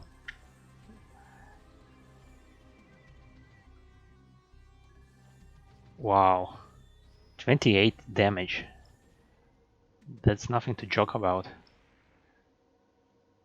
Will he build more? Doesn't seem like it. I think it's gonna tilt the Zerg and he will make a lot of mistakes from now on. Yeah, that's some tilting move here. I like it. Oh man, how many gateways are there? So Sima realizing that there's not enough space for him to build gateways at his main. Just made more in the corner. Yeah, like in PvT, and you take another main and build gateways there in 4-player maps. A lot of Okay, so this time he's a bit more ready for the fight. We got Archon, we got Templars, lots of Dragoons. yeah, mostly And the dragoons front actually. line is down now, so that's bad.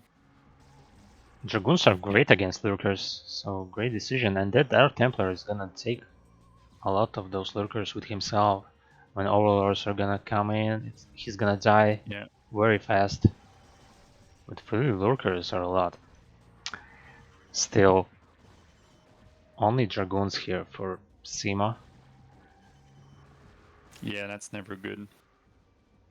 Well, I it's mean, you do good if Zerg has only Lurkers and you have only lurkers, Archons. yeah, but I mean, if you have Archons with your army, with your Dragoons, so yeah, no, well, you're like we just saw, invincible, since yeah, just like Zerglings we will saw melt. at the beginning of that fight, right? He had a few Archons as a front line.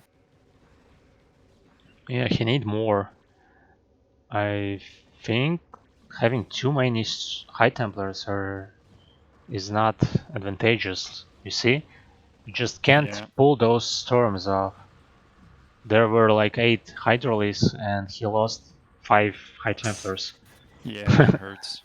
Well, it's because, you know, when you build in waves, he had like this whole wave of Dragoon being done and this whole wave of Templars being done. But by the time they reinforced, half of the army was gone. Yeah, you just need to like more of those High Templars to Archons immediately when they spawn. Like when they are rallying in the natural. Because Zerk is just building Zerglings mostly now. Maybe he will build some Ultralisks from at some point since he has 2500 gas at his bank. Yeah, and Simo is, you know, he's not running out of gas, but he doesn't have this reserve anymore. So we're not going to see like mass Templar for a while. Like this wave of like 8 Templars. You can't really do that like 2 times in a row, even with 1,000 gas. Yeah, he lost a lot of High Templars for free. But he's still almost maxed. He needs some great fights, maybe kill some expansions, because Zerg is now expanding at 3 o'clock. That scout has 6 kills. I don't know if these are overlords, but still very impressive. Come on, Storm! No! Lost 2 High Templars for free now. But it seems like Protoss army is just too big for Zerg. Yeah, yeah, those Dragoons are doing okay. Oh, and the Zerglings are coming in. Yeah, no, that's Yeah, that's why you need Archons. you always need something to support the Dragoons. Yeah. Because it's so easy to punish, right? Mm-hmm. If the balance composition, if the army composition is off, you can really punish those Dragoons. Yeah. If Zerg lacking some melee units like Archon.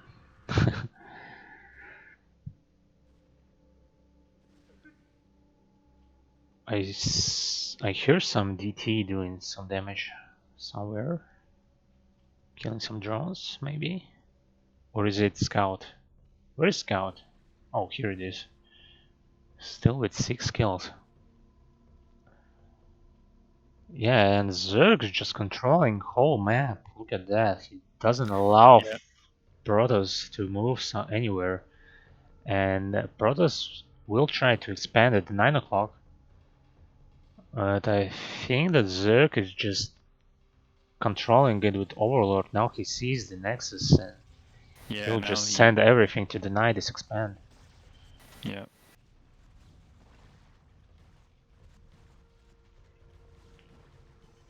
Well, at least he's putting down pylons, maybe trying to defend it with cannons as soon as he can. Has a little force close to the 9 o'clock, ready to intercept if Zerg tries to destroy it.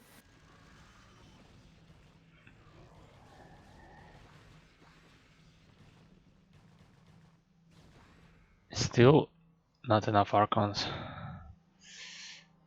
How about the gas? So both assimilators are depleted at the corner base, so he essentially needs to build another expansion to afford those Yeah, and late that game units. if you look at the 9 o'clock, I don't think he's gonna be able to defend it.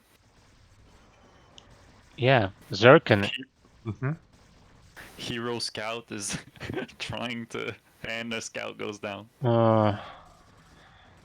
So now when he lost the scout, there's no point in continuing this game for him. Right. But I mean, he's still maxed, but he doesn't have the units that can deal with Zerg late game composition. Like, okay, he deals with those lurker very nicely.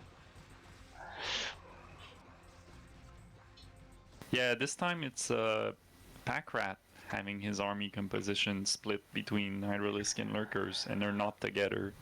Yeah, he left I feel those like Ultralists in the middle of the map. Send all yeah, of his other units somewhere. But at least he denied this expansion from Sima. So if these games go longer, then Simo will be just mined out like he does right now. He doesn't have any mining anywhere. So I think it's gonna be it. He can't afford any more units. yeah, and the 9 o'clock expansion didn't work out, so he's pretty much stuck. Yeah, he's trying to re-establish it, and we even see Arbiter in Yeah. PVZ. What the hell? And there's no detection for Zerk yet. Okay, he does have a bunch of Overlords here, which Sima tries to snipe just to make his units invisible.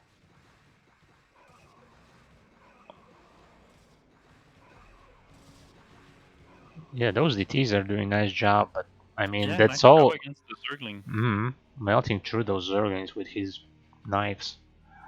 And it's all Protoss have.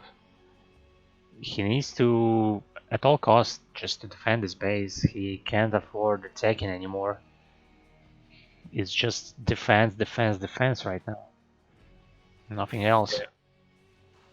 There is a mineral only that's available on the left side, but really hard to defend because there's two openings and it's super close to Pack Rat's side. Yeah, it belongs to Packrat. Yeah. Just like 3 o'clock belongs to Sima. Kinda. Should have been Should belong. have been, yeah.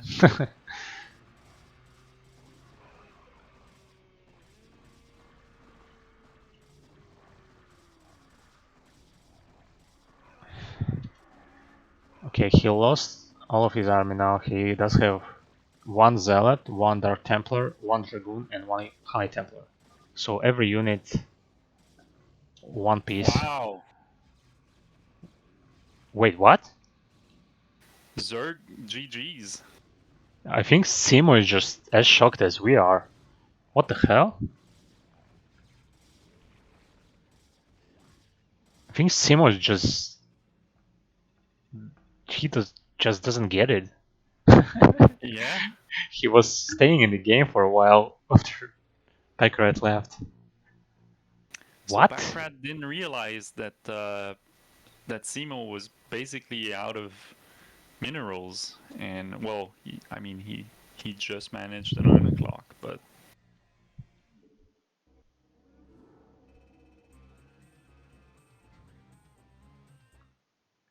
Jesus, what was that?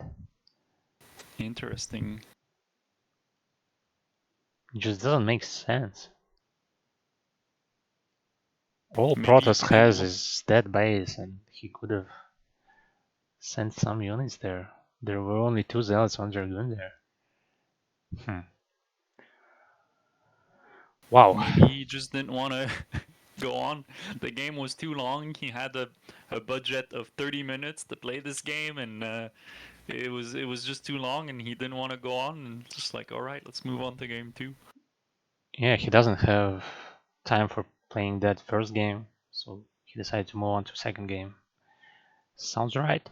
Okay. So we're gonna give this point to Simo, it seems like. Wow. Okay, I'm gonna create the second game and just gonna feed my cats very fast, okay? Yeah, You sure. can join now.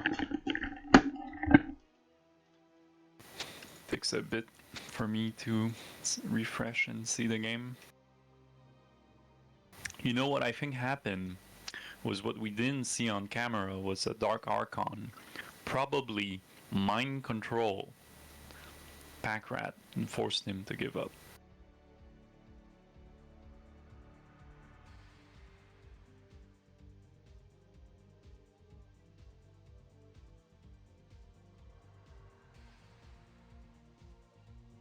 And the game is still not up yet.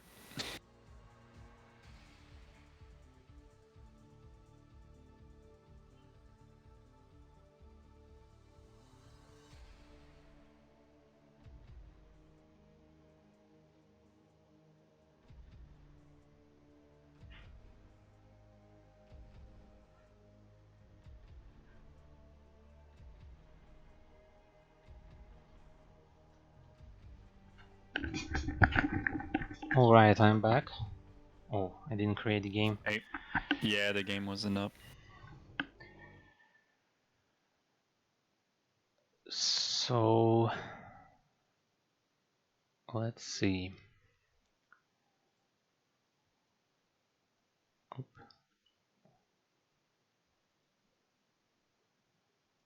Yeah, very unexpected results. I thought that Zerg is way ahead in the game. He decided to leave. I just don't understand it. Okay, so we have Simo spawning at the top right, and Pack Rat spawning at the bottom left. Blue Zerg here, and the map is Polypoid. Yeah. Do you like Polypoid? Do you play ladder actually? I Even? prefer Fighting Spirit. Oh, I of know it a bit course. better.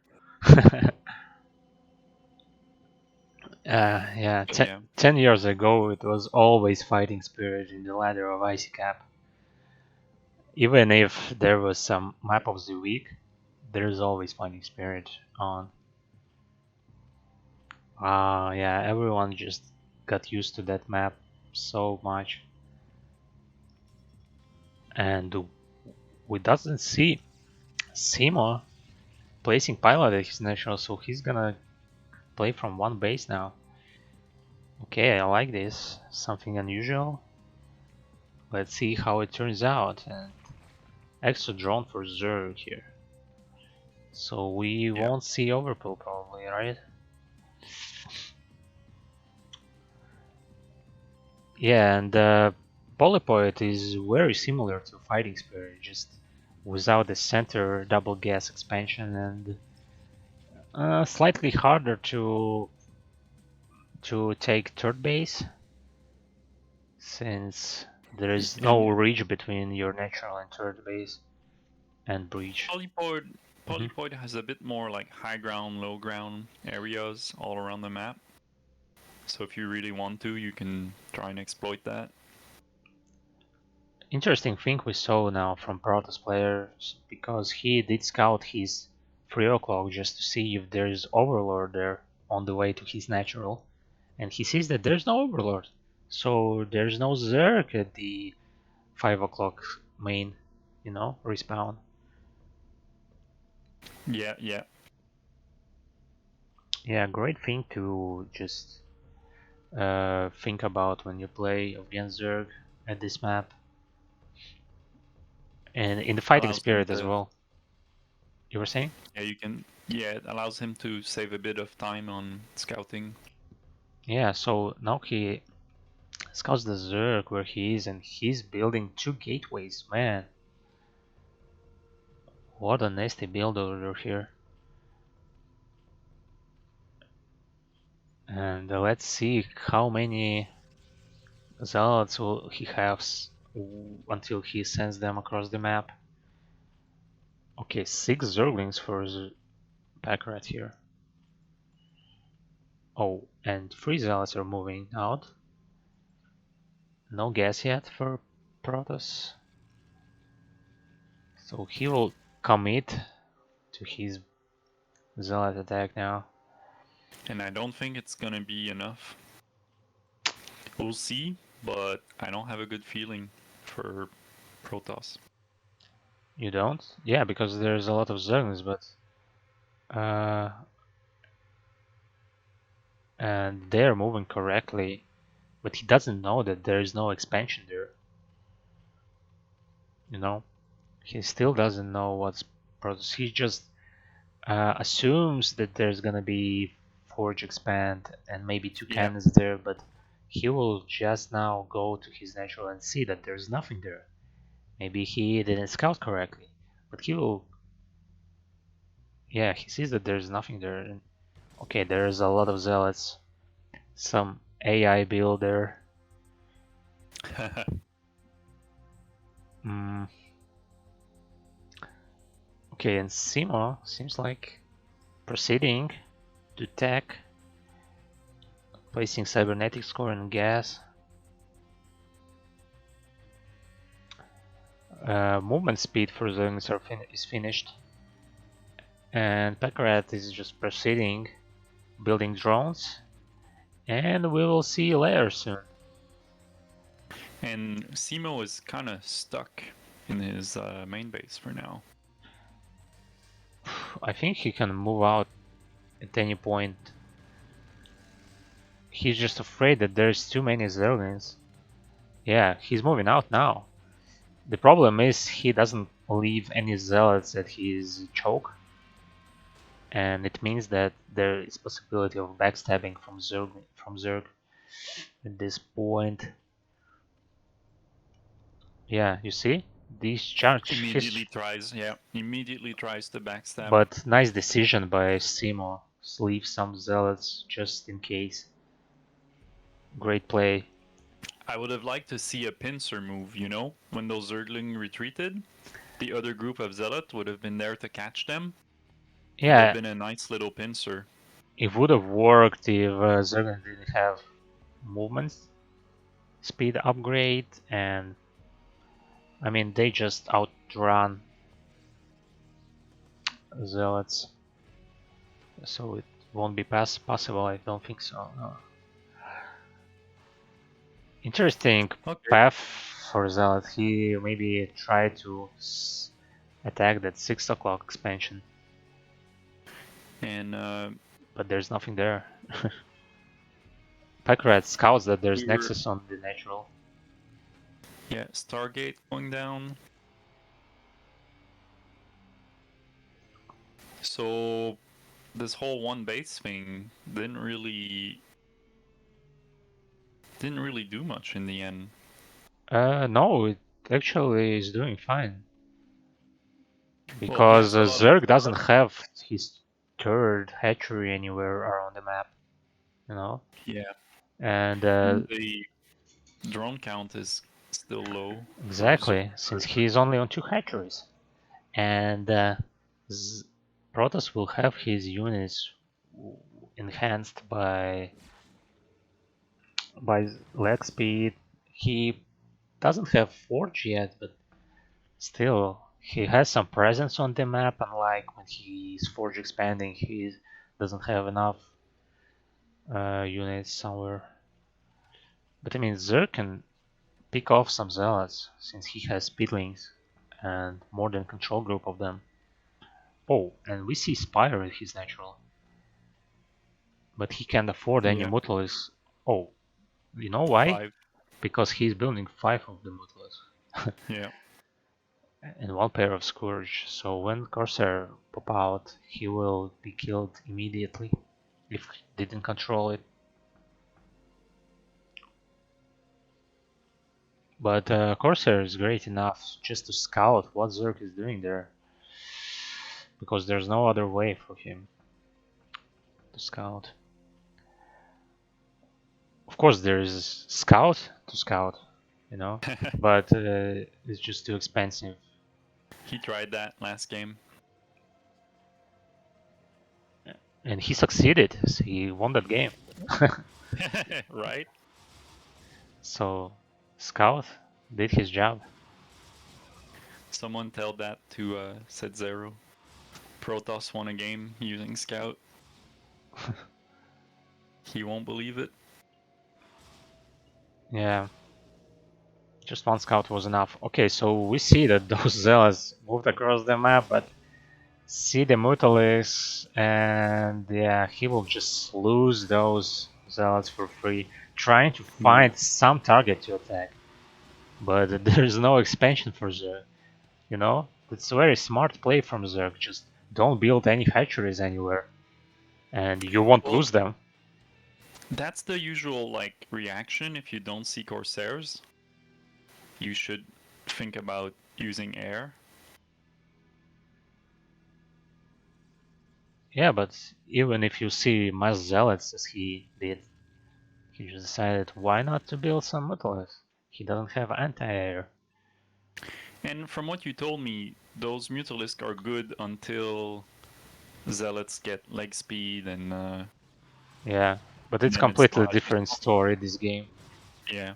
since it's a different, completely different build orders. Oh, and he gets overrun. Yeah, it was very risky for him to build that expansion when you know that there is a lot of Zillions. And where are units of Sima? Yeah, it seems like I didn't switch off the replay panel. There's the timer. Yeah, but it seems like this game um is over anyway. Yeah, nice try by Sima. Didn't manage to. I feel like it would have worked, but Mhm. Packrat went for mass Zergling, or like a lot of Zergling at the beginning, and that really kind of blocked Simo's uh, build order.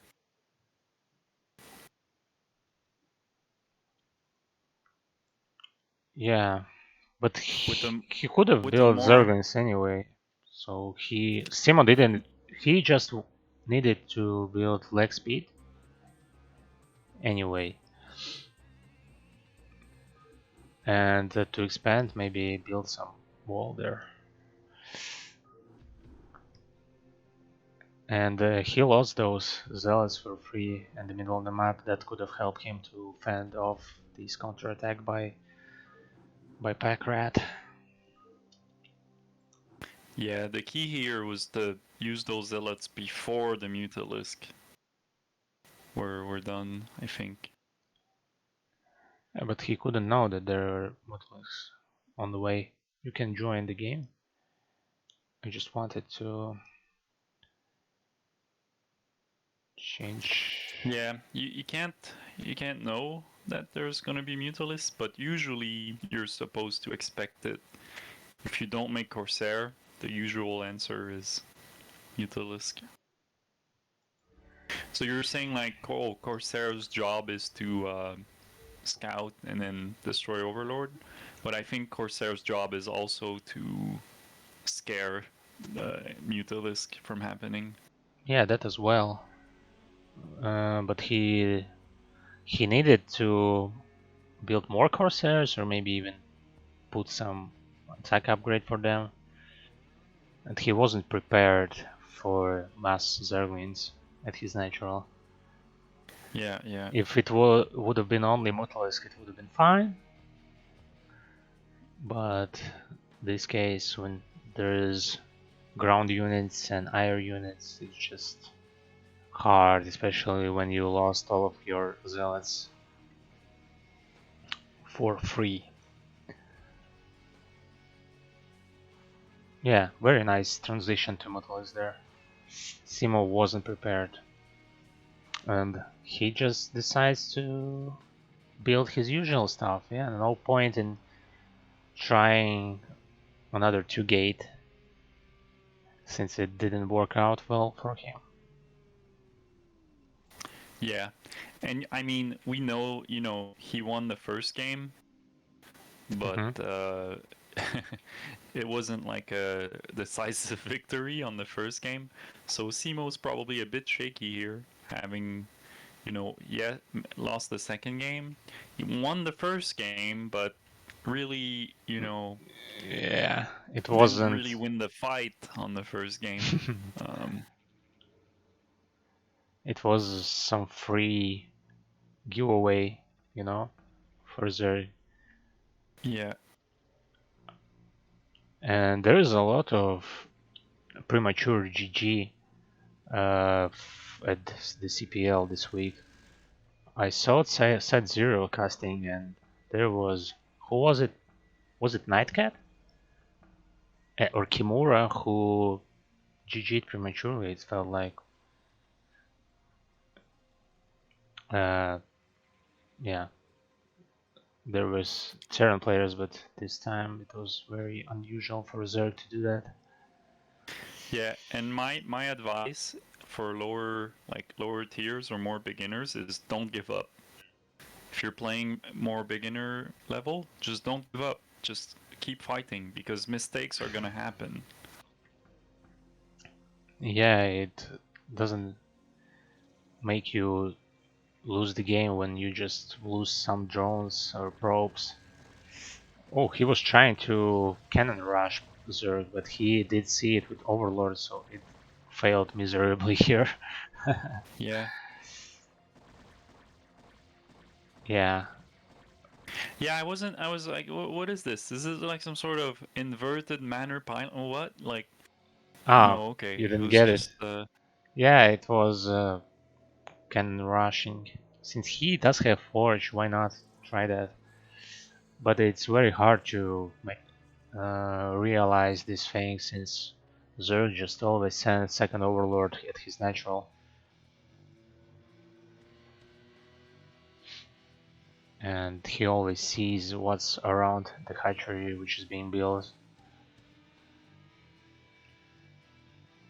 Oh, and he's making his third hatchery at his natural, which is kinda unusual against Forge expansion. Some 2-base play for now. yeah. Which is normal. That's what you're supposed to see at this stage. Usually the third hatchery goes at the 9 o'clock.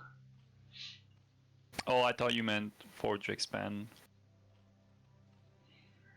No, I mean against Forge expand you usually make third hatchery at the third base, so you see that Protoss probe tries to scout where's the hatchery, so I can send zealots there and distract Zerg from proceeding with his build order, something like that. Yeah. Ooh, manage even to get to the Sneaking up main. rope. Yeah, he sees the Hydra. Very unfortunate for Zerg. Yeah. Everything got scouted. But anyway, he could have assumed that there is gonna be some 2-base play, and this is one of the things that Hawk taught in his videos against. I mean, where he explained how to play at the E rank in ZVP. You just make hatchery, another hatchery at the main, and just pump Hydralis from your 2 bases. And there's nothing Protoss can do about it at the lowest level. True. As a Protoss, low level, I can confirm, Hydras are so scary.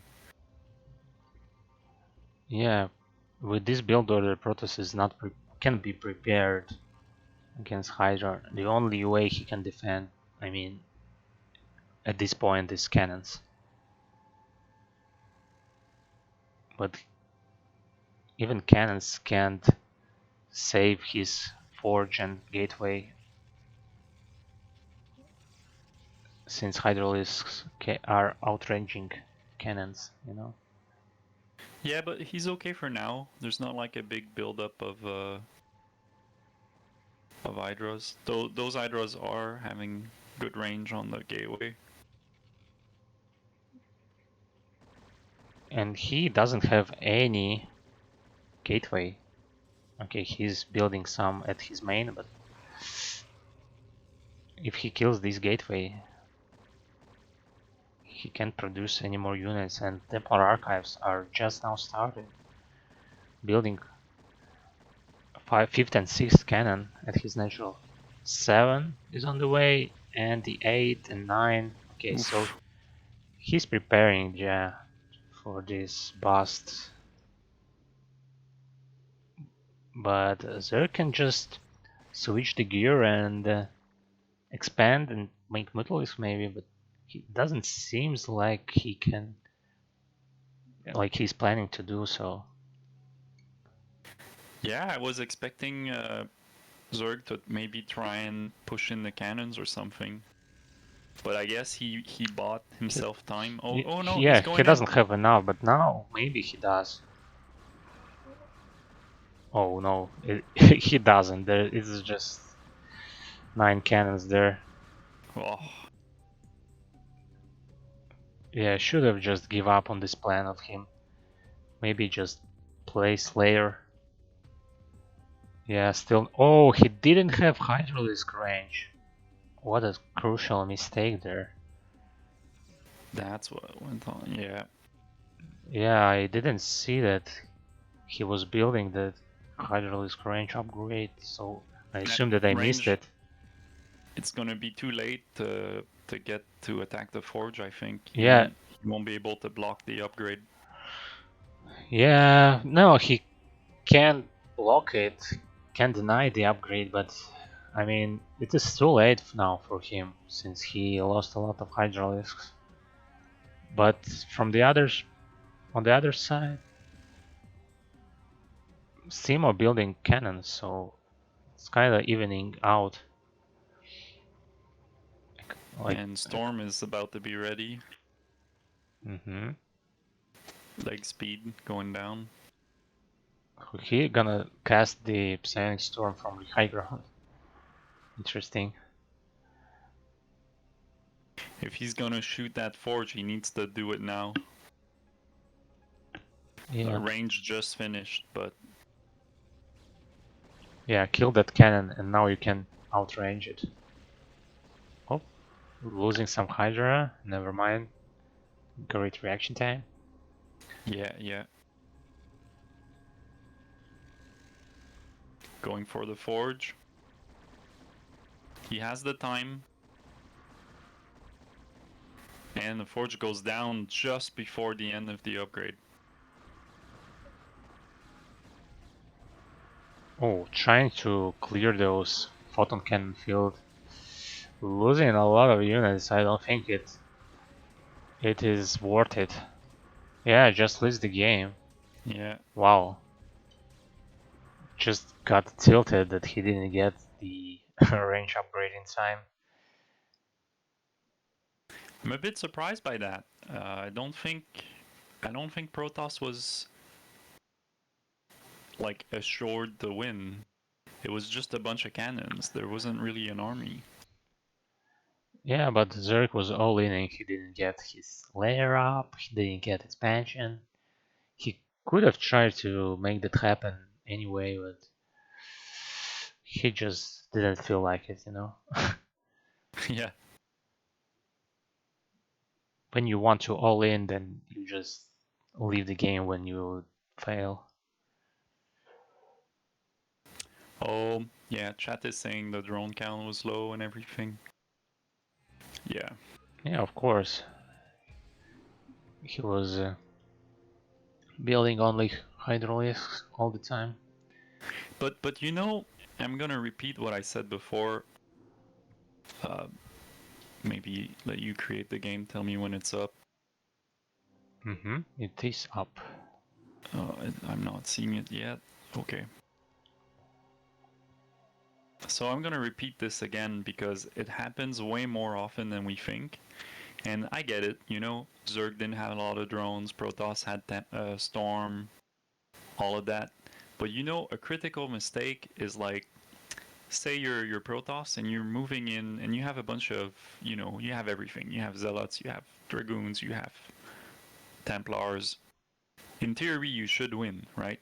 Against this this Zerg that has almost nothing and is super late. But a mistake I see happening often is the unit composition, the army composition, will be like pure Zealot or pure Dragoon. and those just don't work. So if you make this mistake of not moving your units together, then even if you're supposed to lose, you still have a chance. Like we saw it earlier, where it was like pure dragoons against pure lurkers, and the lurkers got destroyed, and then the dragoons were alone, and the Zerg player reinforced with Zergling, and then the dragoons got destroyed because it was pure dragoons. So I get it. He was in a really bad spot, but the army was small on Protoss side, and if it's not well mixed, well balanced, I think you still have a chance. But this is all a bunch of what if scenarios, Yeah. and I know it doesn't mean much, but I wouldn't have given up, especially at like lower tier levels. Like I feel like army composition is a thing that's really important for lower numbers. Yeah, but that game was lost anyway, and he knows it. That's why he left. But first game, yeah, that was unexpected. GG there. But okay, this time we have TVT, and we got King Swami spawning at the top left against Nagisama spawning at the bottom left. And I'm really frustrated with those color choices there. Yeah, Yeah. hard to tell which is which. I was on yellow for a second there. I was like, yeah, that's a really weird Yeah, choice. but there is no difference. Yellow or yellow or white. So I think we casted Nagi-sama before. Did he move up a tier? No, he didn't move up a tier. We did cast the Attitude Plus, I think, a Yeah, few weeks ago, tier 2 as well, and few Give players versus are Beach. repeating. Yeah, it was Attitude and Beach Buddies. No, it was Attitude versus Fear Factory, I think. Oh, yeah. And Yeah. Nagisama is pretty great turn player, and he's playing for a long time. And I met him at some G rank tournaments 10 years ago. So Yeah, you were saying that. yeah, and I will repeat this every time I see him. That's cool. That's cool to see. So long time player then. It's just nice to see some familiar faces, Absolutely. from a long time ago. I watched all the ASL's final when I got into the CPL and casting, just to kind of get a feel for the community. And it's surprising to see that at the pro level, it's all the same guys, like from 20 years ago. It's all the same names. You have one or two or maybe three newer names, but it's the basically the same community. Oh, more like 15 years ago Yeah, at the yeah. Korea players. Some 20 years ago players are long gone, like Boxer, Nada, something. Very first StarCraft players, one of the best still. But Flash and Jaedong, for example, spawned at 2007 or something, so it's almost 15 years ago. And okay, about this game, we can see some very strong build from King's family. 3 factories from one base, and he will pump those vultures. Yeah, he's making vulture speed now. And very different build for Nagisama here. He's making armory, and he will build uh, Goliaths maybe? Some Goliaths, yeah. But he will need to like build some buildings at his choke so that vultures won't get so he won't get overrun by vultures from 3 factories, you know. It's gonna be very risky Yeah. for him to build this expansion now. But he will see with the barracks that there are 3 factories. The early TVT, I really don't know anything about. What I'm interested in is more of the siege tanks phase.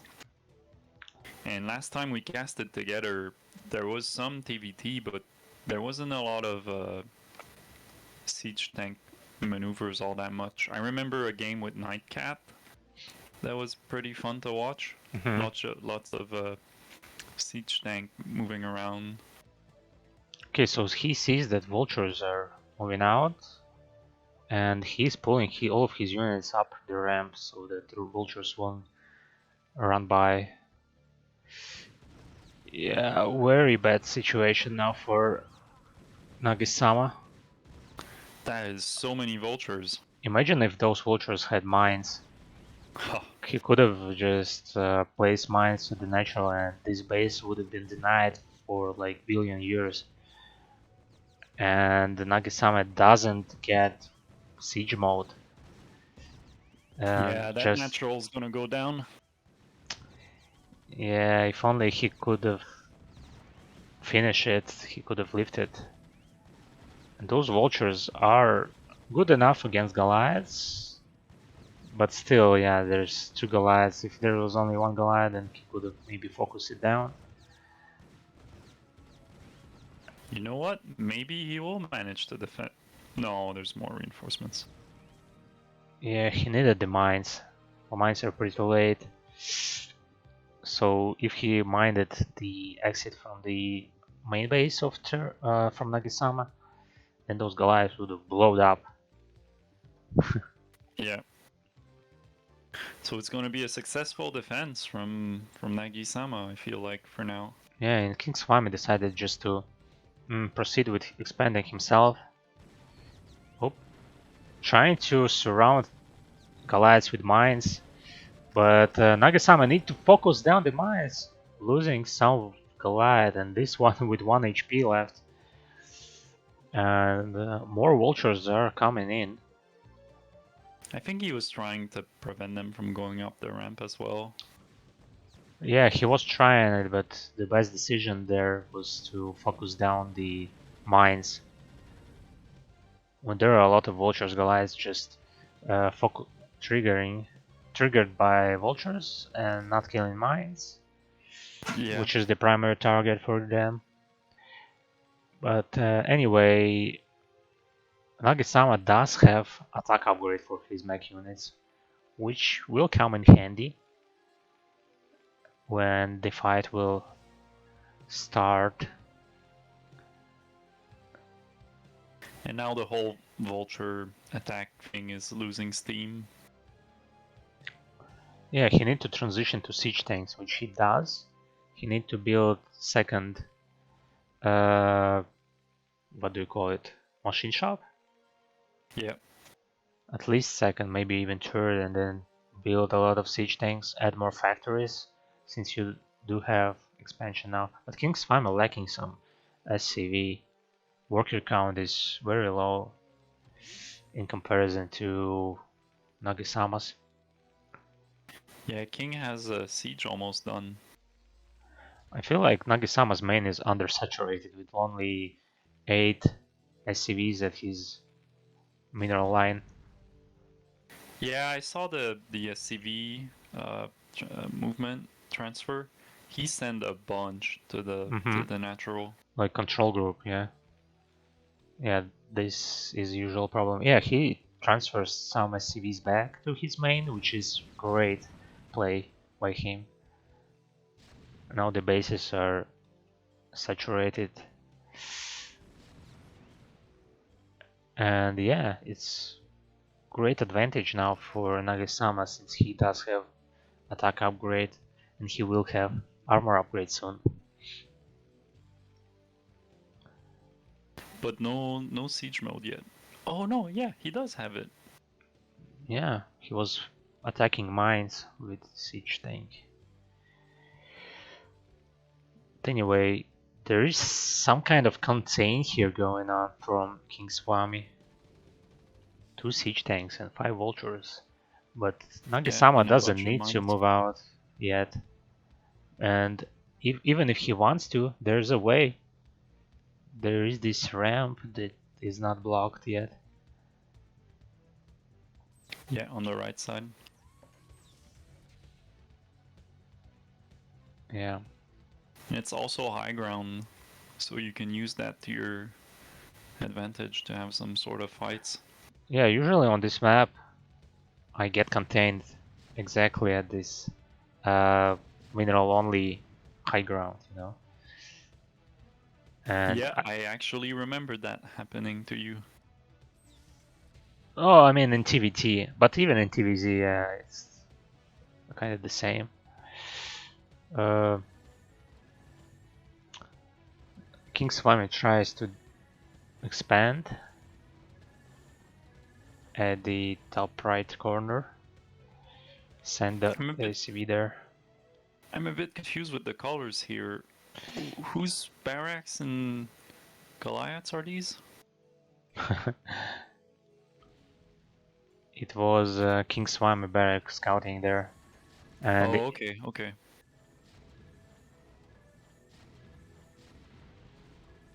oof, Nagisama busting out, killing that siege tank and repairing his siege tank. Very nice play.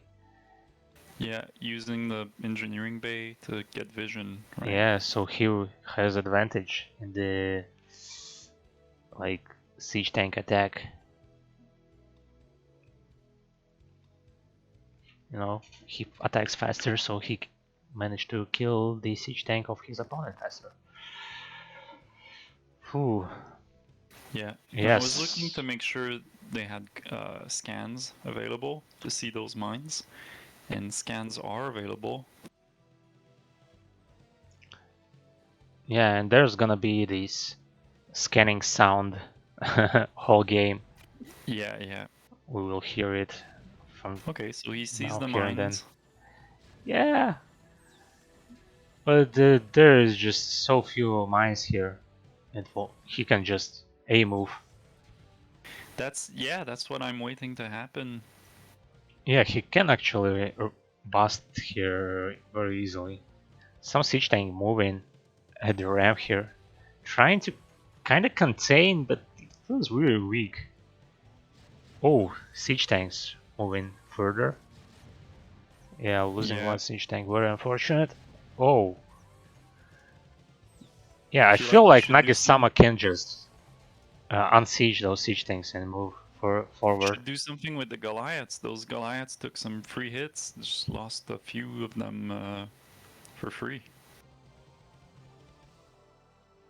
I'm surprised that King's Family doesn't send his units across the map just to siege around this exit from Nagisama, you know?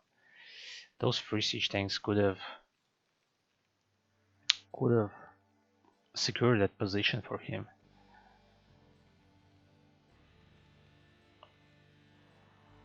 And second attack upgrade for Nagisama is on the way. And he did build some red,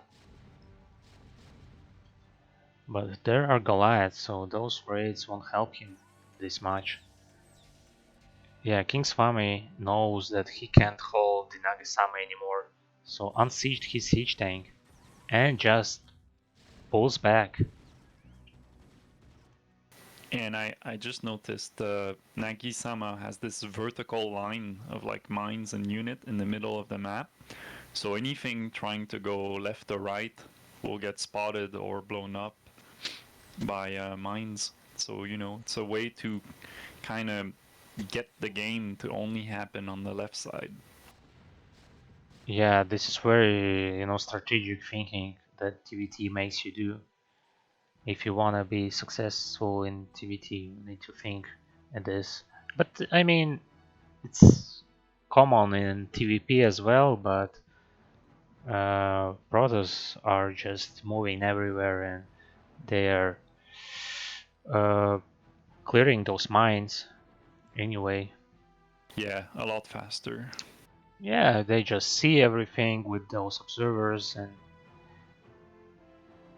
it's easier to clear those mines, but mostly Terrans move with vultures around the maps, and vultures are not triggered by mines, you know. Yeah. So those mines are there forever until siege tanks or goliaths move there, and then you know that something's going on there. Okay, some siege tanks moving to the right side of the map, and we'll see some blowing up here. Oh my god. Yeah, 2 siege tanks goes down, Yeah, yeah. and that single mine still left there. Why is he moving his army there? I don't get it. He's just open There to was counterattack right now. Well, there was an attack happening, but he cleared it. If Nagisama realizes that there is nothing at his opponent's natural, he can just aim over there, no? Yeah. He doesn't know yet. And King is fast enough to realize that and is moving back his units. Oof. Talk about stupid units. You know how dragoons are struggling moving down the ramp? Look at those siege tanks, man. Yeah. You know, I think he's preparing to attack the corner base, the top right corner. Maybe, yeah. Very unusual TVT. You don't see a lot of unsieged tanks and Goliath's Vulture army moving across the maps back and forth, like doing Yeah. nothing. Usually they just sit at the center of the map trying to like secure positions. Yeah, usually it's more like a turf war of like having like those trenches of siege tank and claiming little chunks of the map. But we're seeing something a bit more mobile. Yeah, both opponents doing exactly the same thing, moving their armies unsieged. And we saw So lo some yeah. dropships for King Swami. He's gonna drop those units somewhere. And we see a tag going on from Nagisama at this meantime. And yeah. And I saw all the scans going down. So Nagi-sama did like 4 scans to make sure that the way was clear. It's going to intercept those dropships. Oof. Those dropships will go nowhere. And he knows where the King Swami's army is, since they scan each other. And he has the high ground. Yeah, It's over, Anakin. yeah, King Swami can go up there. We know how it ends usually.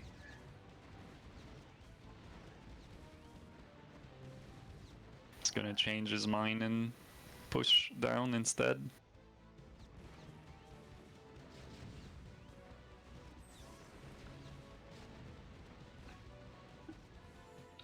Yeah, those 3 siege tanks did a lot of damage. Even 3 siege tanks, you can't afford to move up, especially when they're supported by vultures and goliaths. But look at that, King Swami, A moving to his opponent Yeah. natural. Nagi-sama is waking up and pushing his turn now. Oh, is it His gonna be army on natural. another base swap or what you call it? Yeah. Elimination Gonna race. elimination race, yeah. But Nagasami doesn't have that expansion of him anywhere, which is gonna cost him. Oh, those siege Yeah, tanks completely blocking King Swami's natural. yeah. Now Nagasami is ahead because he did manage to just walk into his opponent's natural and siege there, while Nagasama defended his natural. Yeah, those 3 siege tanks to the north of his natural expansion. Yeah, and GG. MVPs. Those Yeah, siege tanks were the MVPs. yeah. He just let them stay there, and they defended very easily since there were only 6 siege tanks, a moving unsieged, and yeah, it's very easy to lose your units in TVT. fun game to watch. A bit more mobile than when I was expecting. So that's good to see. Trying to get the most out of those siege tanks and moving them around and looking for opportunities.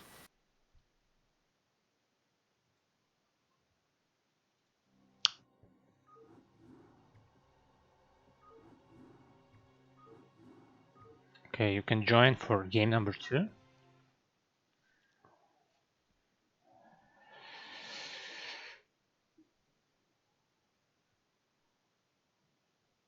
All right. Polaris. I don't know much about, you know, all the details of this map, but the comment I always do is that really reminds me of like a 3-lane MOBA game, like League of Legends or Dota 2, where you have this left lane, this right lane, and then the middle lane. The middle lane has bridges, right? Those two little choke points, those bridge.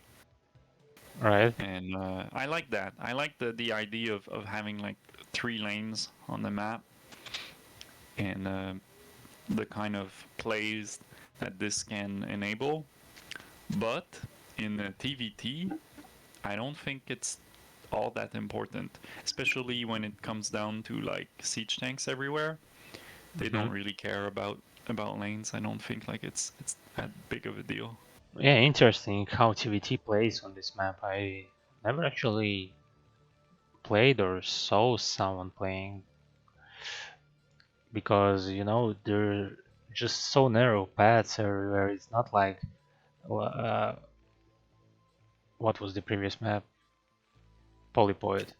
Pretty point, yeah. Polypoid or even Fighting Spirits, where they're kind of open center and there are uh, a lot of paths that you need to block with your siege tanks, a lot of positions which you need to take. At this map, it seems like there are like few paths and they're pretty narrow, so you can place some siege tanks there, here and there, and maybe I feel like this map encourages dropship play, because Yeah, you can drop behind the natural here, behind the natural of your opponent and siege there, and it's very hard to defend, and you even deal a lot of damage to your opponent's natural, denying mining there. So we will see if the players fail this way.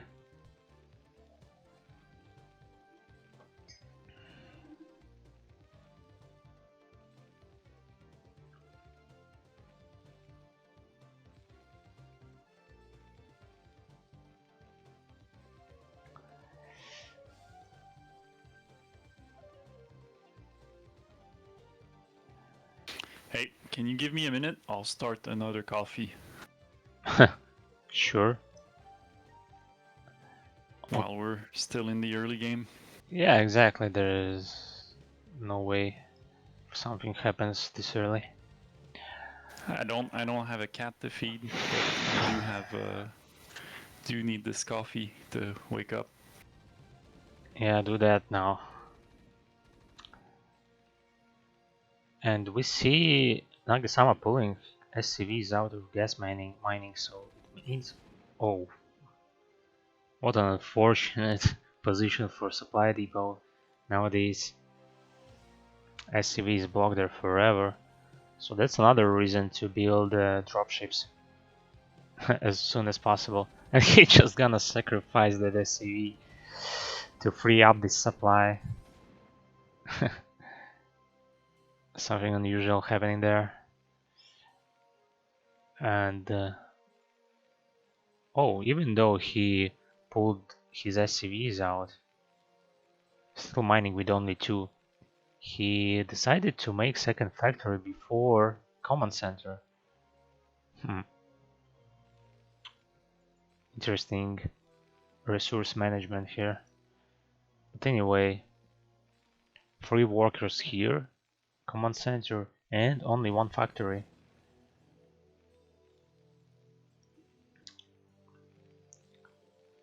So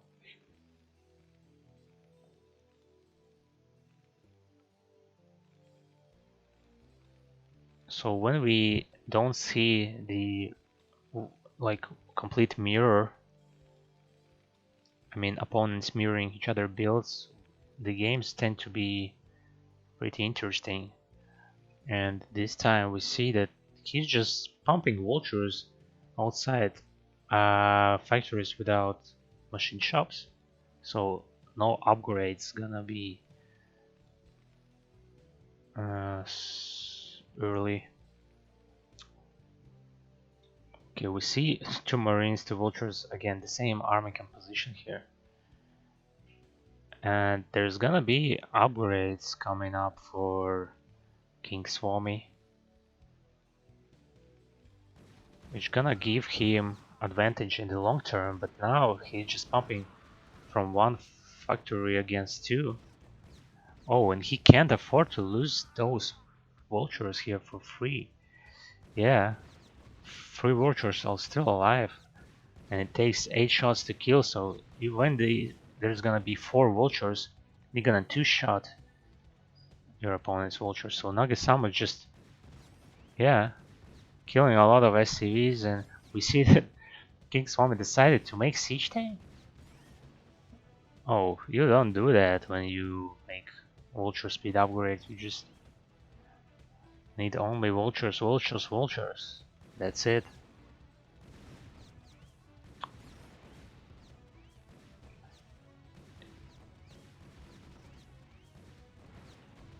Oof, losing that vulture, but he still got a lot of vultures reinforcing this attack. What he will do against this siege thing? Interesting. Alright, I'm back. Yeah, there's a lot of SCV scaling going on there.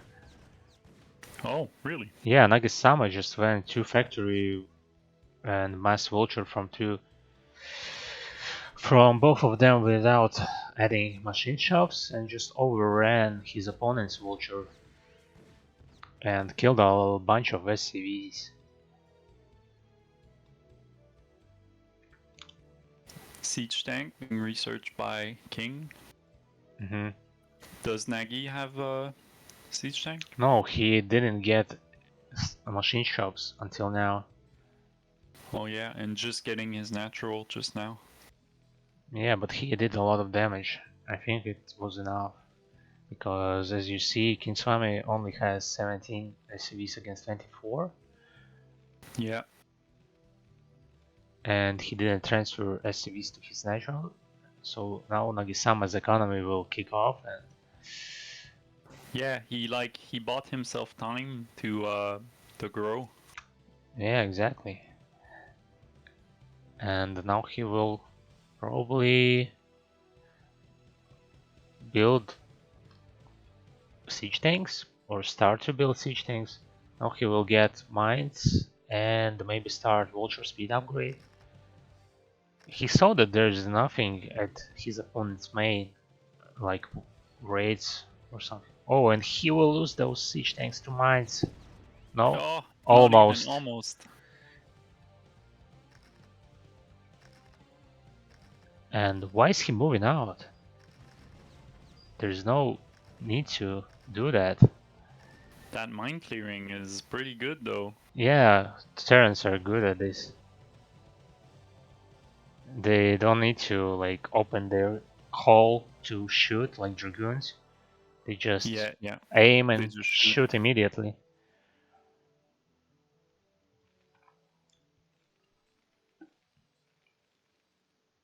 Yeah, and he decided to pull back there. Oh.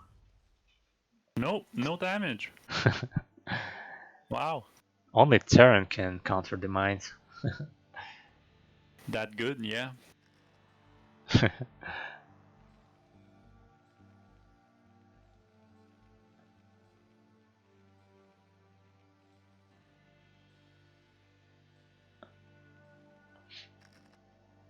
Okay, so Nagasama securing some position with his mines. And does he have siege tanks? Yes, he does. 3 siege tanks on his natural. He can try to secure some positions around his opponent's natural. But maybe he feels like he's slightly behind since he didn't have his natural as soon as his opponent. Well, Nagi-sama has good map control. He's moving vultures everywhere, has the most vision. King is pretty much stuck in his natural, with the barracks offering a bit of vision, but you know, still very close to his own side of the map.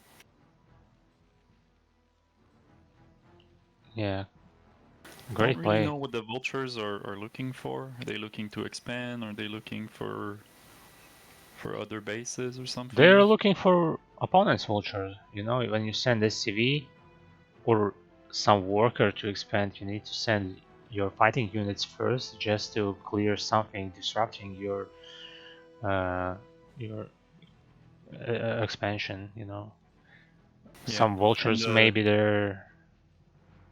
You were saying? yeah, I was just noticing that the worker count kind of got rebalanced, and the army composition, like the army count as well. So they're almost equal. Yeah, but the most important thing is the map control, and that is in Nagisama's favor this time. Oh yeah, absolutely in his favor. And he's moving his siege tanks across the map just to make sure his opponent will have hard time moving out.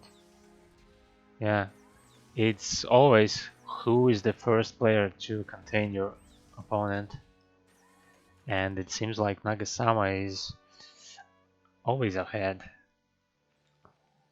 You're right, and on Polaris, it's also about crossing that bridge, and can you cross the bridge without taking massive losses? That's another big one. You gotta be careful about. And I think King knows that, and that's why he's going around the bridge to try and do stuff. Yeah, So but he went around the bridge. yeah, and there's another path that King Swami could take, avoiding his opponent's siege tanks. So he could maybe move like at the right side of the map, you know. He doesn't need to go through center. Yeah. Which it looks like he's trying, Yeah, I reading think your that's, mind. yeah, great job. That's that's that's what he could do, and he just did it. But he Have you doesn't know about seen? that expansion. Yeah, it's like you gave him advice from the future. Have you seen the movie Tenet? No, but I see King Swami losing all of his siege tanks. Yeah, that right push didn't work out. Oof, because siege tanks were clumped, he needed to siege his siege tanks at some distance from his opponent. Like before, yeah, he didn't need to siege them in a range, just siege them somewhere, denying your opponent movement at that their direction. Okay, now we have time maybe, but no, there's two starports for King's family, pumping raids and And invisibility. cloaking field.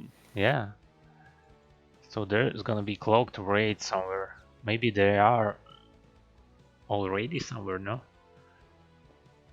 Nagasama I'm doesn't looking build around. dropships yet, but he doesn't need to since he is in control of everything, you know. He Yeah, there's has siege two tanks raids. at the center, and at the right side of the map there are some siege tanks, not sieged yet, but still. Oh, those vultures at the corner gonna do some damage probably. If only there were more vultures. Oh, those Goliaths are gonna blow up. Yeah, exactly. Lots of damage to the SCVs too in the bottom left here. Yeah, He's gonna wipe out all the SCVs from Nagi. I'm so proud that Nagisama allowed that. Maybe he's a human after all. And only 4 raids just now at the King Swami main. 2 more being built. Yeah, and don't see a lot of Goliaths for Nagisama. Only 0.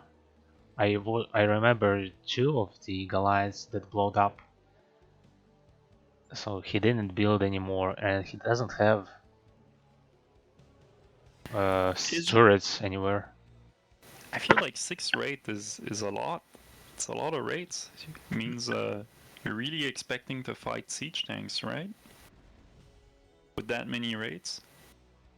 Yeah, but raids are great as a surprise weapon.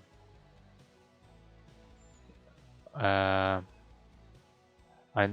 not exactly sure if Nagisama scouted them.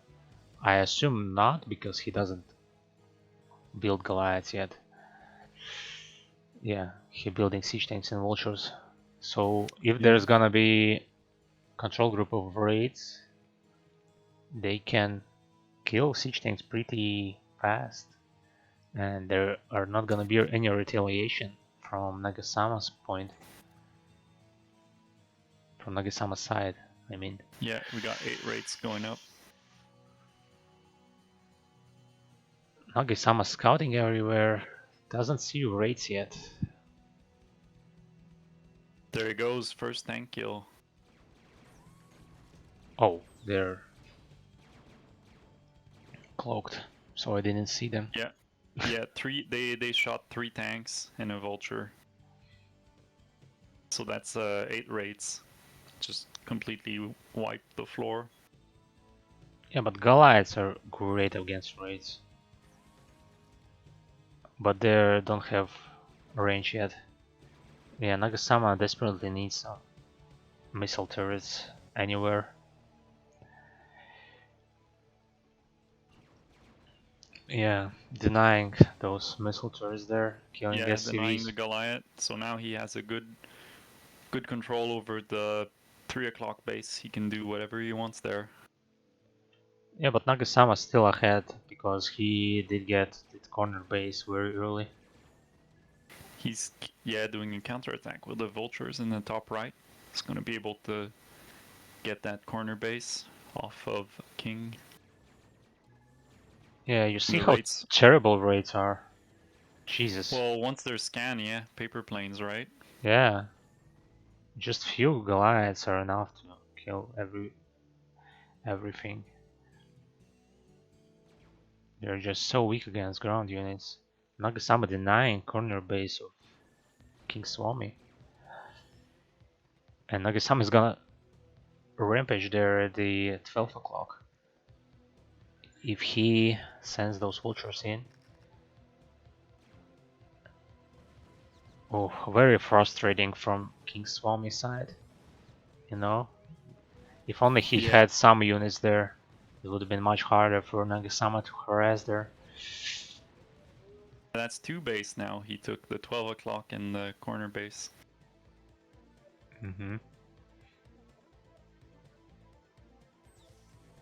Nagasama moving his siege tanks even closer to his opponent, so those raids are just you should just forget about raids, man.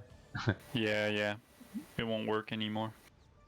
I think he overcommitted them on the 3 o'clock.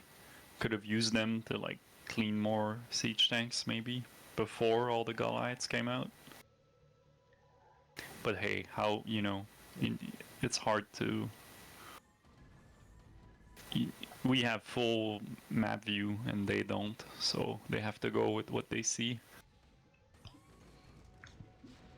Huge fight going on at the center of the map. King Swami decided just to move out. He had enough, lost his vultures, but he's moving to the sieged position of Nagasama. Oof, doing good damage on Nagisama's siege tanks. Yeah, I think so too. Yeah, and he's gonna clear everything down. Yeah. Nagasama's still ahead in supply. And that's why you never give up, right? The raids kind of failed, but look, he just cleared all of Nagisama's siege tank in the middle of the map. Yeah, but you gotta have hope and keep going. yeah, but in TVT it works slightly differently. It's usually like you feel like you kill a lot of siege tanks. You can go across the map, but there are 3 siege tanks at his natural which kill everything you had, for example. Yeah. And Like that, just now, right? yeah, He just yeah, got destroyed. Yeah. just completely destroyed her. And what I wanted to point out, when you build raids in the mid game or late game, you don't build them to fight as a like some force, you know. There are like some special tactics you can make with them. Kill barracks and engineering bay floating around, fly around picking some workers, maybe scouting, giving vision for your siege tanks, etc. Sniping dropships, which is very Yeah. important in TVT, but not like what King's Farmer did. It was not optimal use of the race there. But I like that he built some dropships. These are Yeah, units that that didn't can work out change. either, but yeah. Yeah, these units can change the flow of the game by themselves. I mean, if they load some units, you know. So look at those 2 siege tanks at the corner base of Nagasama. If you drop at the top of them all of your units, and they just kill each other with splash. Yeah, absolutely. But he decided to Right. move somewhere else completely, like behind the natural expansion of Nagasama, where there are a lot of supply depots. And no turrets. Yeah, good spot to drop as well. Yeah. But it would have been harder for Nagasama to defend if he dropped to the left of the spot He's where he blocked. he's also at a disadvantage in terms of siege tank because the buildings are providing vision, but he doesn't have any vision of their siege tank if they're far enough. It's like Yeah, a defender's advantage, kinda. yeah, it kinda is. Well, you can always scan. Yeah, and you can show the way with dropships. They have further vision, I think, than siege tanks.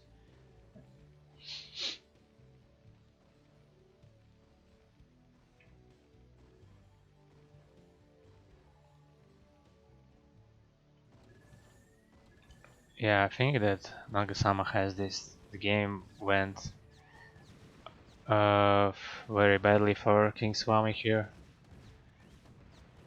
His expansions got denied, and now he's surrounded by Nagasama's army. He's trying to move across the map again, but Yeah. Nagasama is almost there. Oh, yeah, already there. So there are only siege tanks left.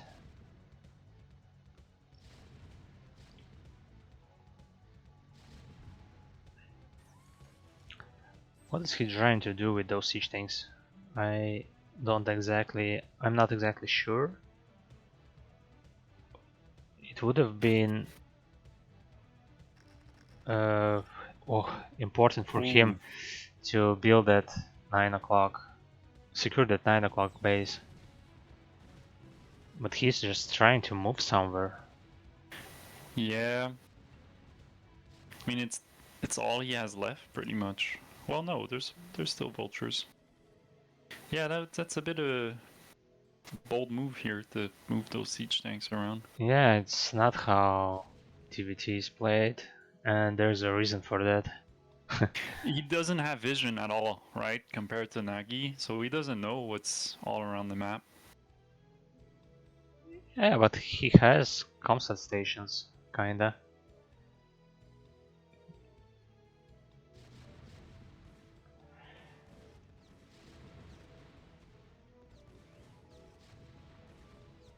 Yeah, you don't even need siege tanks to kill those siege tanks in the middle, just vultures with mines.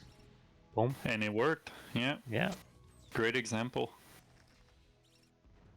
So even when you take some position, you need to support those siege tanks with some units. Always, always. It comes back to what I said, right? If you have only one unit type, it's a big mistake. Almost always.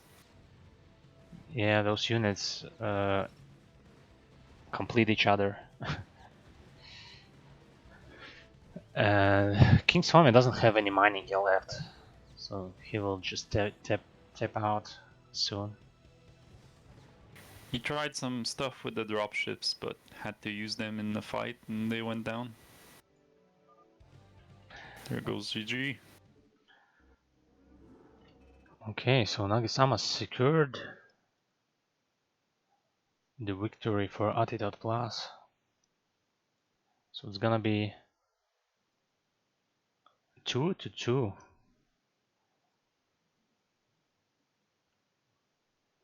That was a weird thing to say. 2-2.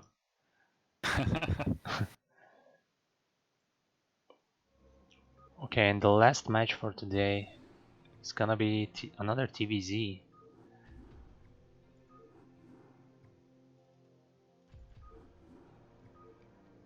You can join now. Yeah, sorry.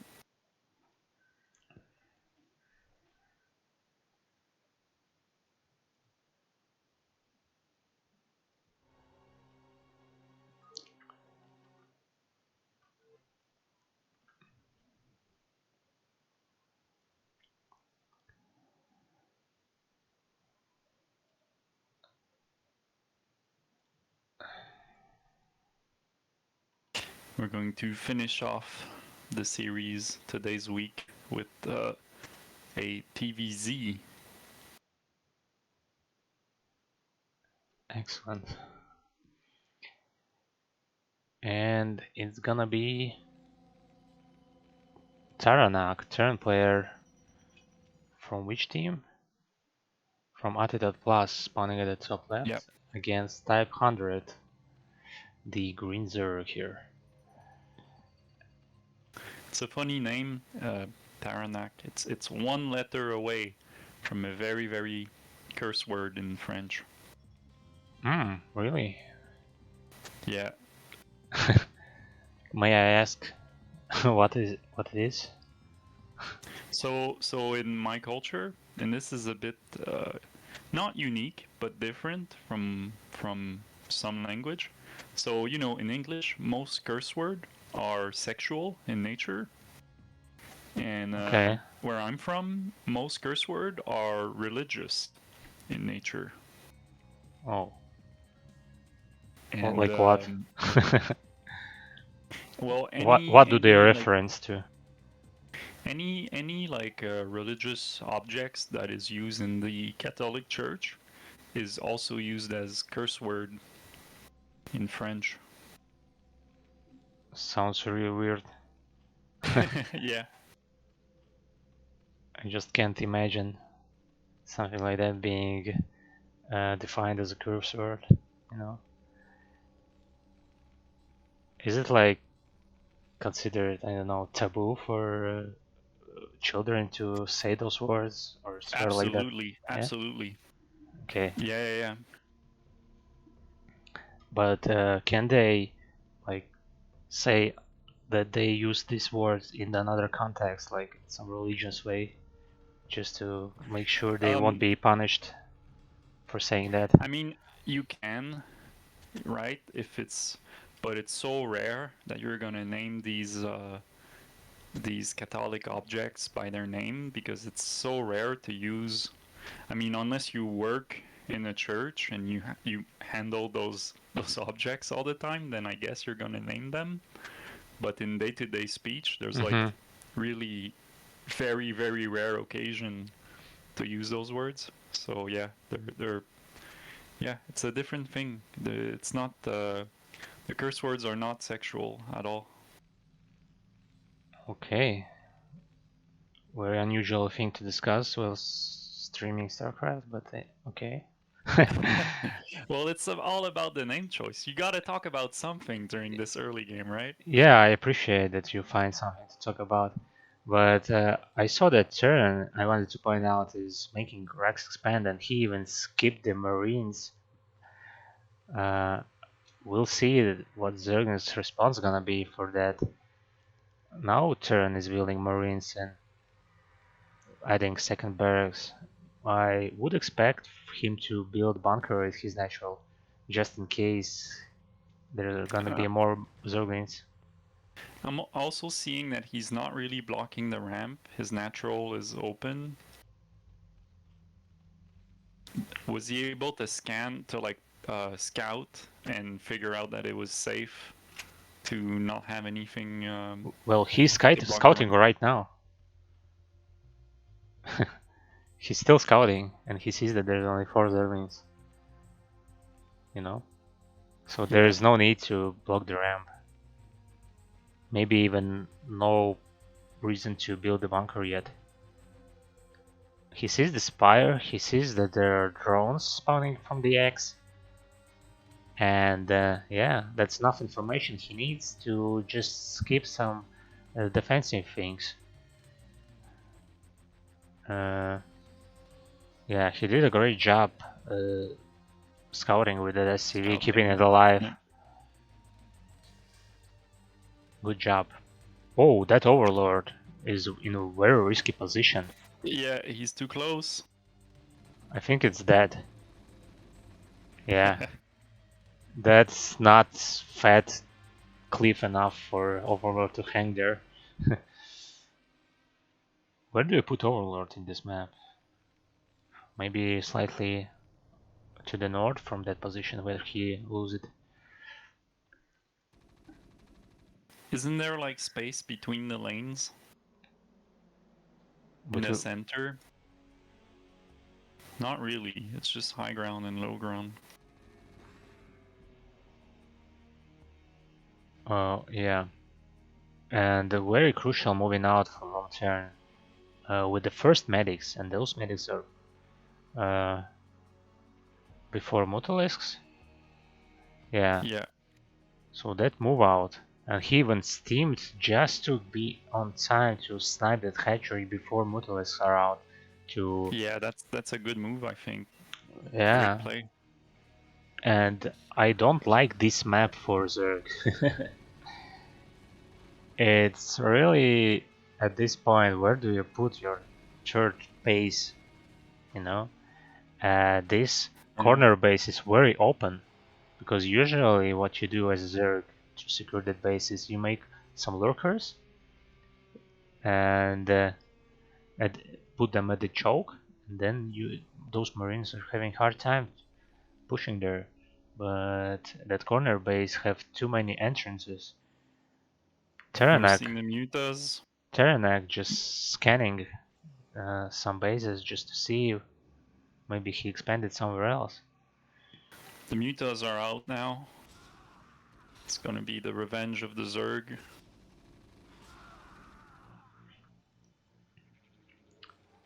And he doesn't have even turrets in his main because Zerk is yeah forced to be on the center of the map, killing those Marines. Look at that medic. Where's he going? Where is she going? What the fuck?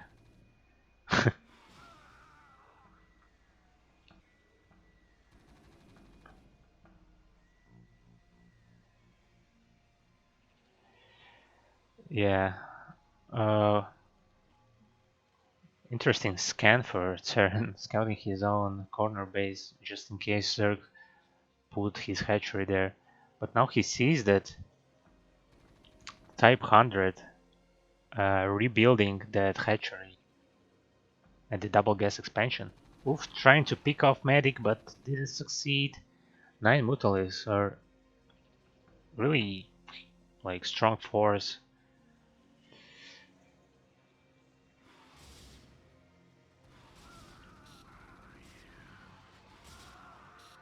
Yeah, those Marines were stranded there.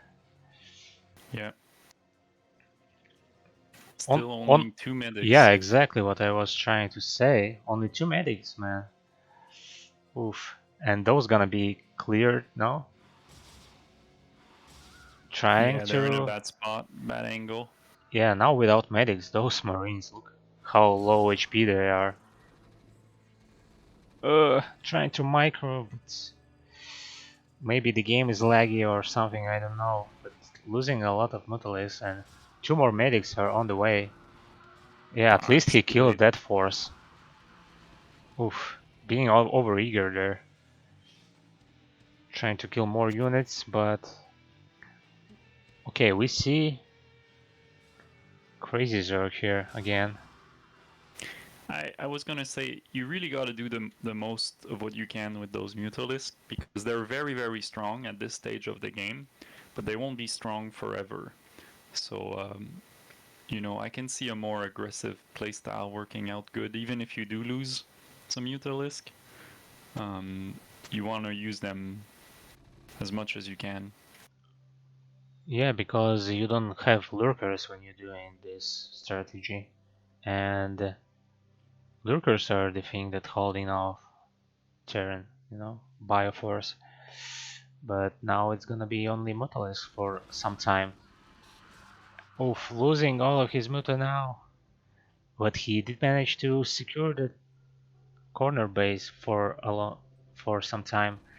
But we see that Terran just moves out, and I don't see a way for Zerg to defend this actually. He does play Sultanless Cavern, but Terran has attack upgrade, and Carapace upgrade is on the way, but still, to make those Ultralisks be a viable unit, you need to upgrade them. You know, Yeah, without gonna see upgrades, they're some. very squishy. Got 3 sunken colonies. They're gonna finish in time. Sniping the medics, so that's good. Well, medics kind of snipe themselves, as they usually Yeah, do. Just move without those Marines. You know? See? What the hell? Oh, he's rebuilding Mutalisks.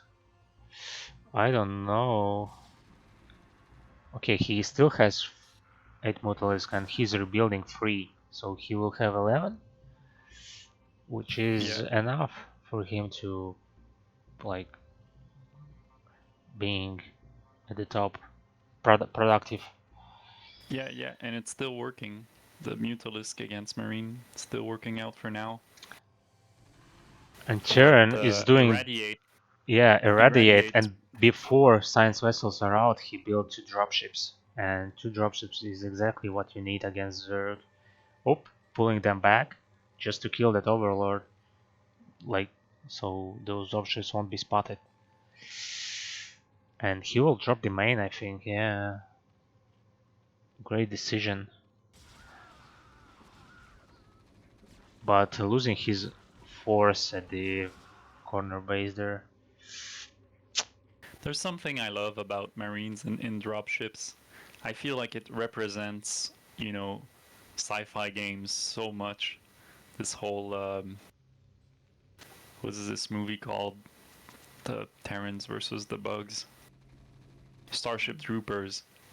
I feel like it's so Starship Troopers having Marines and dropships. Oh yeah? Have you seen that movie? I don't watch movies a lot, so no, I think I didn't. It's basically Terrans trying to kill the Overmind, but in a movie. But maybe I saw something like that, actually. But maybe I don't watch movies on English. Oof. By the way, there is something going on at the Zerg's main. Yeah, I'm seeing the drop. Those Ultralisk. They might not be upgraded, but they're scary. And they won't be upgraded because Ultra's cover is being shut down. He needs to yeah, and there were speed upgrade for Ultras on the way there. So okay, that drop was cleaned out and cleared out. Where are dropships? He lose it? No, 2 dropships are at Uh, his natural, so maybe he retreated. That was like a relatively good dropship. It like slowed down the progression of those Ultralisk. Yeah, that was incredibly good dropships. He killed Spawning Pool, he killed a bunch of drones. Look at how low amount of drones he has now. Yeah, And yeah, yeah, that yeah. Ultra Scaven was researching Ultra Speed, which is now delayed a lot. And he can't rebuild those Ultras now for some time. Yeah, can't really produce anything too strong, and that gives time for the science vessel to get energy for irradiate. Another drop on the Puts way. This time at the Natural Observer. He's gonna kill a bunch yeah. of drones again. A very timely retreat. Maybe he need to pull those Marines back at the dropships just to drop it somewhere else. But he decided just to give up on those Marines. I like that he has some force here outside the fort base observed. It was He's really going mhm. sacrificing those marine for the economic damage of getting those drones down. What's Didn't work as good going this on? time though.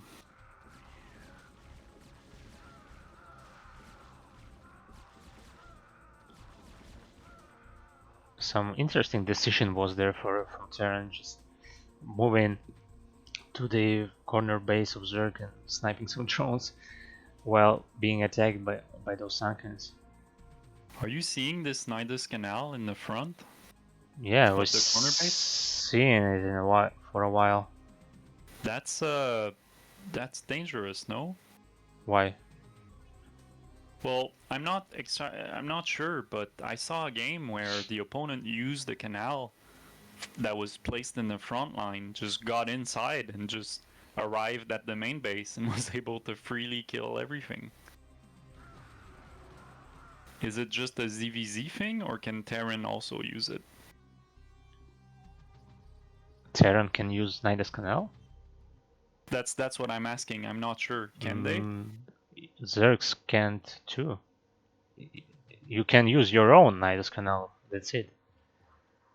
If you try to use your opponent's Nidus Canal, you just attack it. You can move inside of it if that's what you were asking. Really? Of course. You, Then then I must have read that situation wrong. I had this game I watched. I felt like he used the opponent's Nidus Canal no, he used his to sneak opponent's in. creep to build the Nidus Canal. Oh, that's probably it. Because you can build Nidus Canal at your main and then second Nidus like globally. You don't have range to build it somewhere, you just Right, can right, build right. at your opponent's main if you like it. So that's what probably happened. Oh, losing a bunch of science vessels there. Yeah.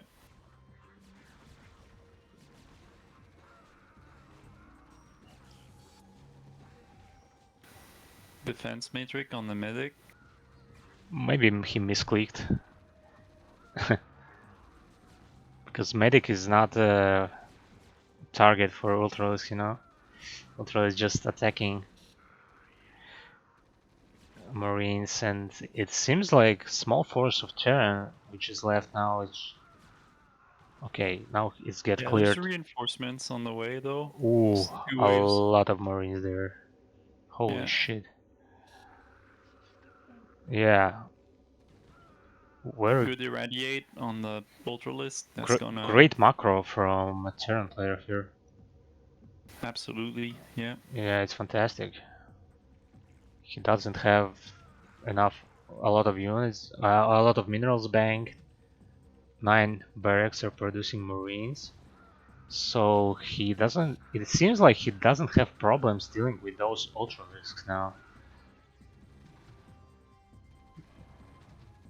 especially since he has irradiate.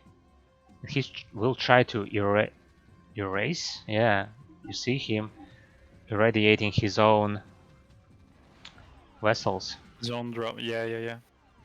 And that can be good when there's like a bunch of units. You irradiate yourself and use yourself as an irradiate beacon. Yeah, it's mostly used against drones, but still, nice thing to do. So we saw like all these drops happening everywhere. There was an attack in the corner base. There was a small drop in the main base and in the natural. Didn't really accomplish much, but he was everywhere. And those Marines just keep pouring in. There's already another 2 waves ready. Oof, losing science vessel. Does he have any left? There's one, and he's trying to secure 12 o'clock base, but yeah, it get denied by Ultralisk. 5 Ultras, Yeah. man. Oh, yeah, he's trying to irradiate them. Irradiated the most The low health weakest, one, yeah. yeah. I'm, Those Ultralisk are hungry. They've been waiting the whole game to do stuff.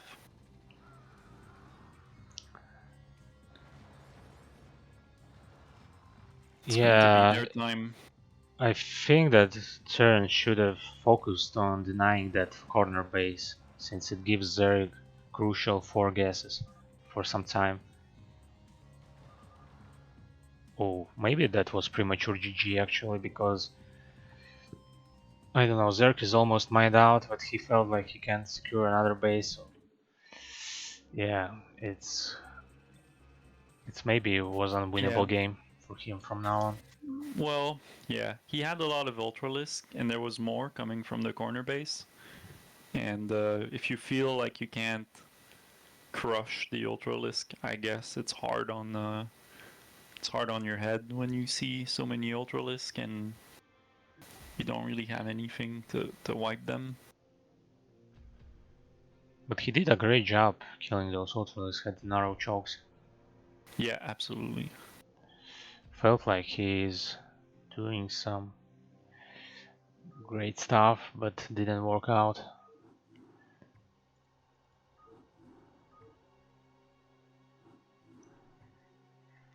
Okay, you can join now.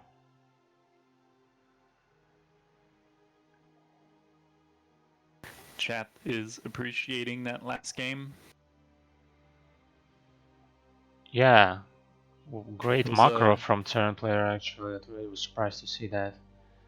and some turnover, from Zerg mostly winning in the early game and then getting completely. Well, it flipped for a while and then he got to the Ultralisk and secured it.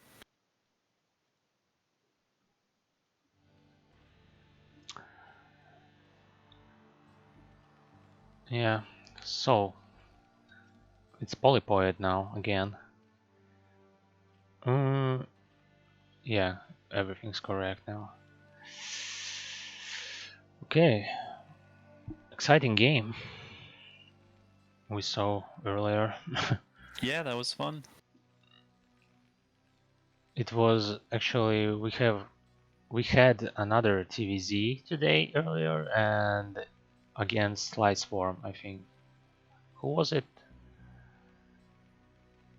Mana Dog Yeah, against Lightstorm. yeah, exactly. So Manadok went BBS in the second game and went like instead of Bio he went Mech Army and the game 1 and game 3. And here we see some difference. I like that even tier 2 players try some different stuff at their matches. And we see that Teranak is just building a supply depot at his natural so that he can wall off here, putting barracks below the supply depot and then build another supply at the top, so it will be link tight wall. But we see 12 hatch, so he can easily make racks expand even without building wall at the natural. But anyway, it's always nice to be safe. Type 100 scouting through the center of the map. Yeah, what's going on there? Trying to scan the corner? Maybe looking for BBS? It's a possibility, you know? Yeah.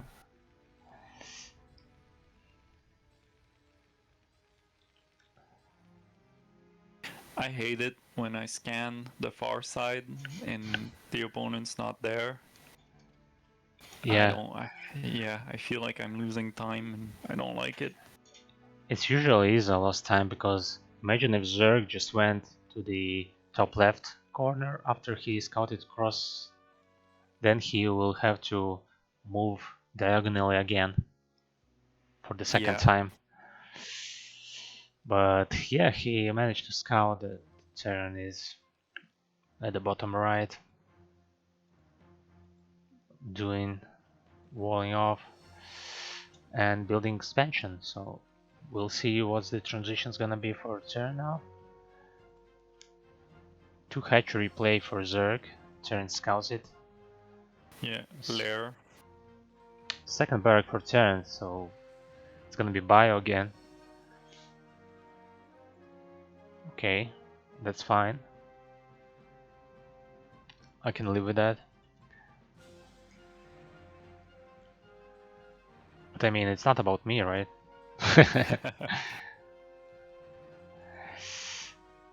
um, only one pair of Zerglings here. Okay, he's building some more, but uh, it it won't do anything, you know. It probably is scary for Zerg since he doesn't know what's going on behind that wall at the natural Terran.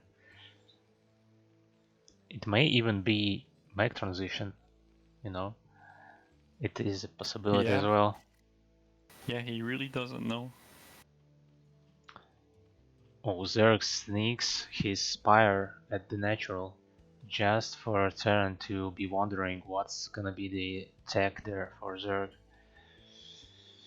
I was almost hoping for lurkers. We haven't seen lurkers, and I kind of wanted to see lurkers. But you know, mutas is the way to go. Well, it worked well in the last game, so. Yeah, But and I wouldn't mind seeing some lurkers mixed in. now Terran sees that there is Spire there. Yeah. Yeah, but nowadays how Zerg always go crazy Zerg, at least against me and at CPL I usually see that happening. It's a bit easier to micro, right? Ultralisk rather than moving lurkers around and Yeah, and aggroing Defiler them. and yeah, casting Dark Swarm. It's much easier just to A move, just like you're playing Protoss. Yeah. Nice move out from Terranek. Uh, like the first game, he just moves straight to his opponent third gas expansion. Does he have stim? Yeah, he's steamed to run across. You see how damaged they are, those Oh marines. yeah. And Terran I didn't always see goes it steam happen. first and then range. So if you see a Yeah. range the academy researching, that means that he has steam pack already. And those mutants are not in time to save that base. Just like last time.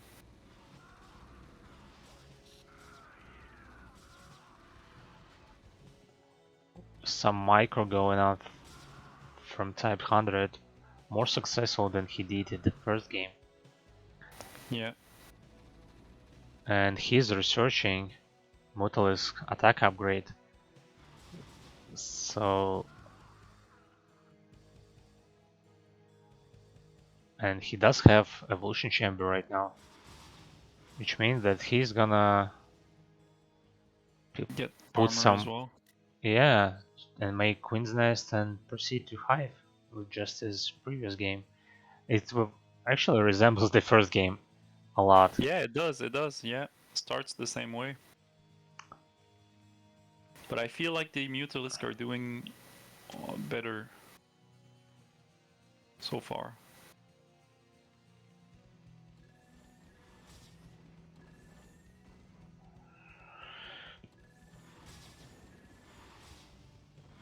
Yeah, Queen's Nest is on the Oh, way.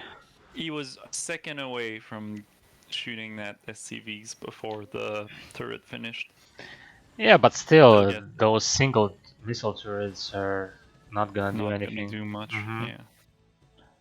When they are stranded, that it's not a force that Mutalisks are afraid of. Still building Mutalisk because he doesn't have like Hydralisk. Then he needs to fight those Marines somehow. Drone kills a medic and sets up a third base in the corner.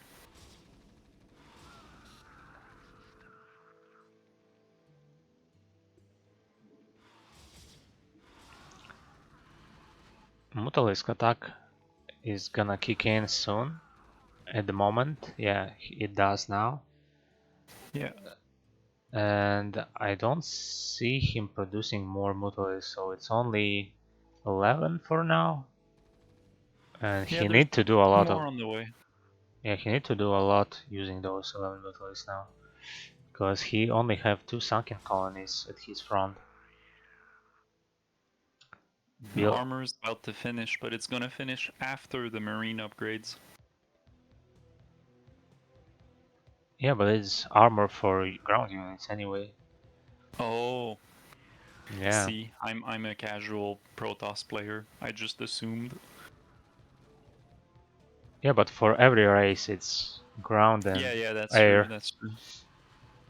Oh, losing a lot of Mutalisks for free. Didn't do a lot of damage, even with upgrade. Terran scouted that there is a hive already at his opponent's main, and Ultra Scout is on the way. But he will lose. Yeah, he scans that there is nothing at the top of the ramp, at the third base at top left corner there. Those marines are going in for round 2. It worked the first time, and it's gonna work this time. Yeah, the first game he allowed Zerg to rebuild that base, and that was crucial mistake because Zerg just built 3 Sunkens there, and Turn Yeah, couldn't kill that anymore. He could have, but he made some unoptimal decisions. So, but this game is completely different. He killed that base for a second time now, and Zerg still on 2 gases, making him very hard to produce a lot of ultralisks for himself. And Terran is everywhere right almost now. got the all the mutas, but there's gonna be some survivors. Yeah, would have been great for him to save those medics, but he still has 2 medics with his army. There might be one survivor.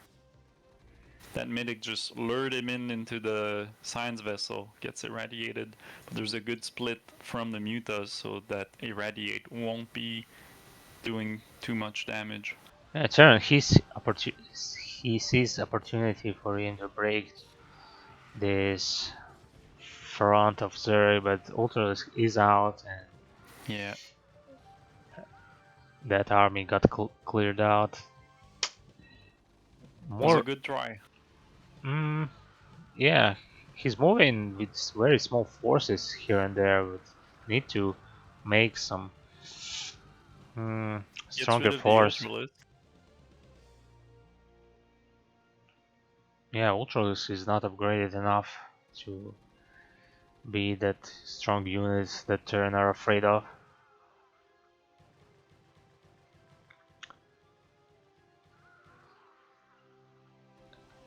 Science vessel, just scouting around.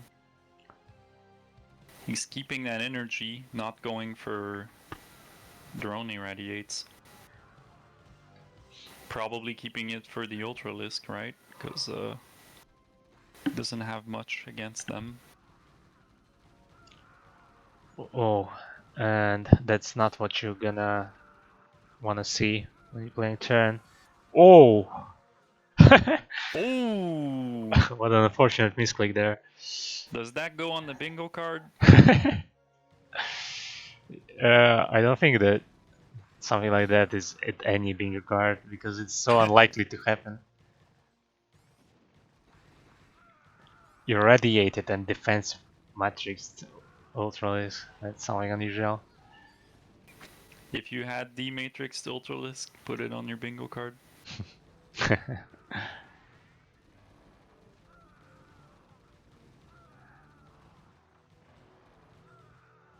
Yeah, so that ultralis survived irradiated because of the D matrix. Will get cleared off anyway. Yeah, so what Terran is doing wrong is that he doesn't have like big clump of unit.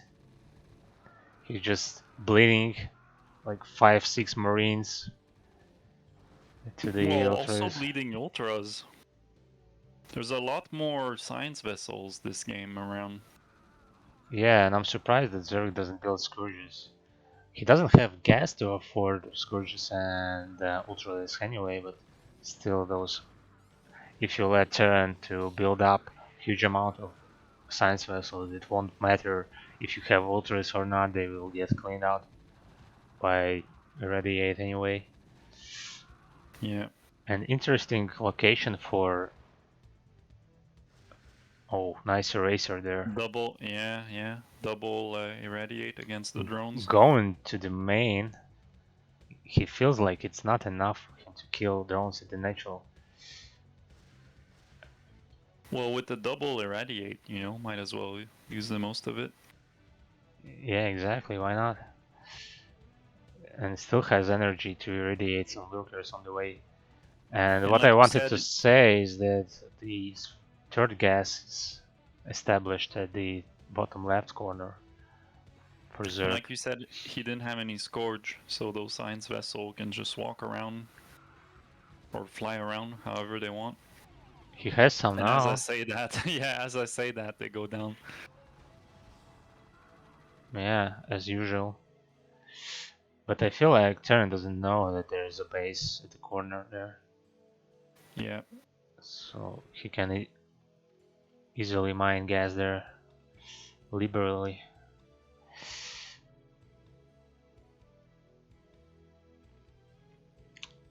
But yeah, great expansion for Terran as well, since he's building mostly marines. He needs minerals most, you know. He doesn't need True. gas expansion for now. At 12 o'clock, it's gonna go down.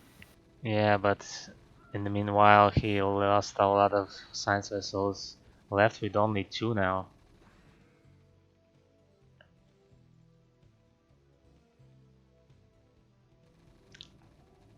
Yeah, Chern is thinking, I killed his third base, why is he still in the game? Yeah, why? Ma Why is it still... He's not giving up. Yeah, he still doesn't know. But those erasers are doing their job. Oof. So making Zerg reproducing those drones. Oh, and we see nice counter for Eraser. Just borrow those Borrow? drones, yeah. It gives Zerg time to wait while Irradiate wears off.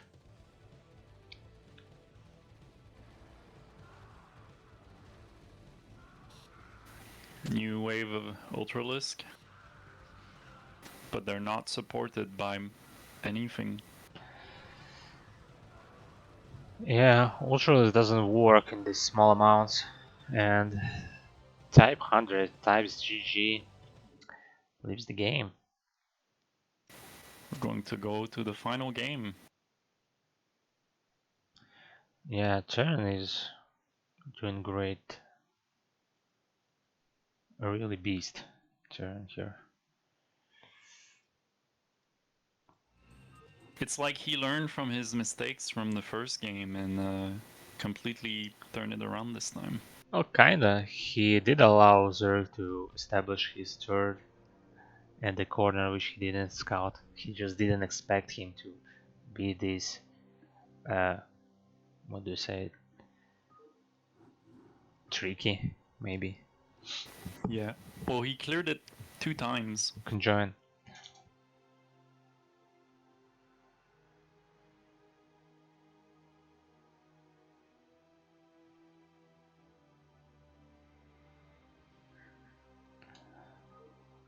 Okay. Oops.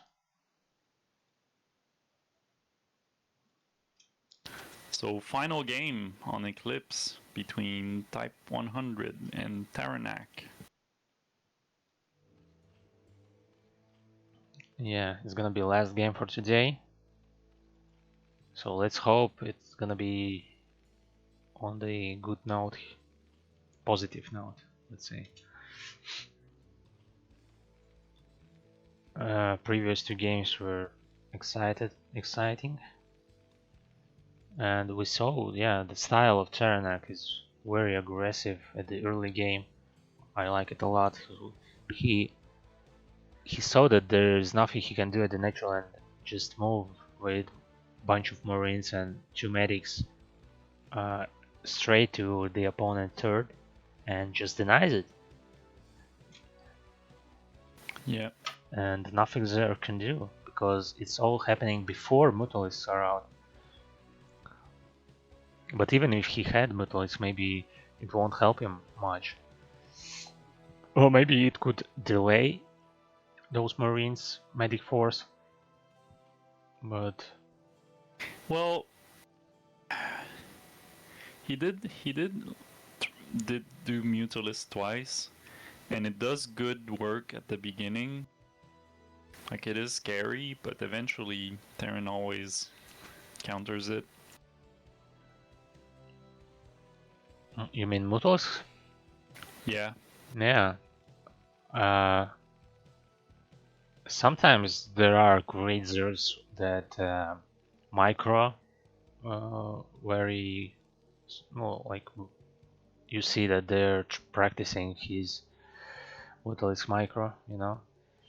Sometimes you see the Zergs like this, but at this low level. But there's another possibility that Zerg build a bunch of Mutalisks like 10 or 11 and then produce Zerglings just to attack your force in the middle of the map. Because Zerglings are weak against Marines, Mutalisks are weak against Marines, but when they're combined, they're just uh, natural counter for Marine Medic Force. Yeah. Well, you have this number of Zergling, and yeah, they complement each other well. That drone just denying that command center placement. I decided to just place it somewhere else, misplace it just to Just to have it started. yeah, and lift it up later at the correct spot. That's the advantage of Terrans.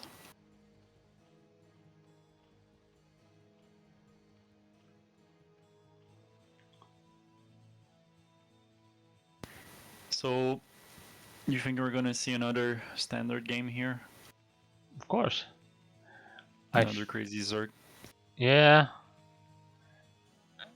and we see just a repetition from the turn side of things, and Zerg is doing to hatch build himself, yeah, and he's making Zergling speed actually, so I don't remember if he did this first game, but it may mean that he's gonna try to prevent his third hatchery to dying against, like, to the first Marine medic push.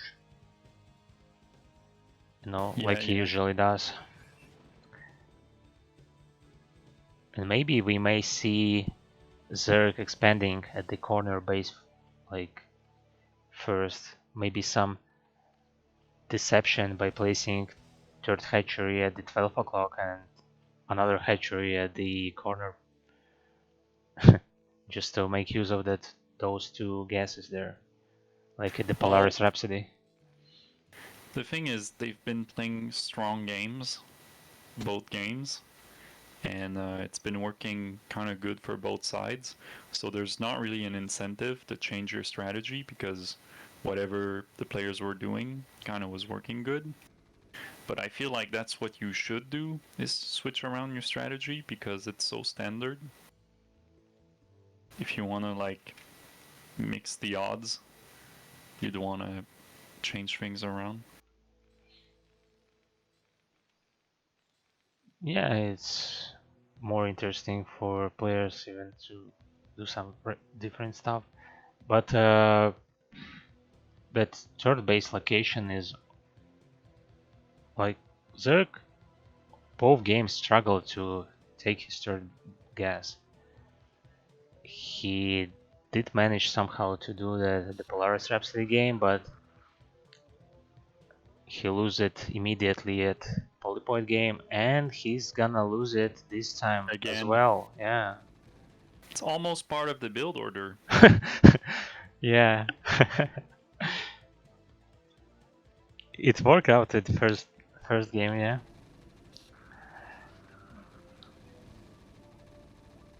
Oh, cancelled it at the last second.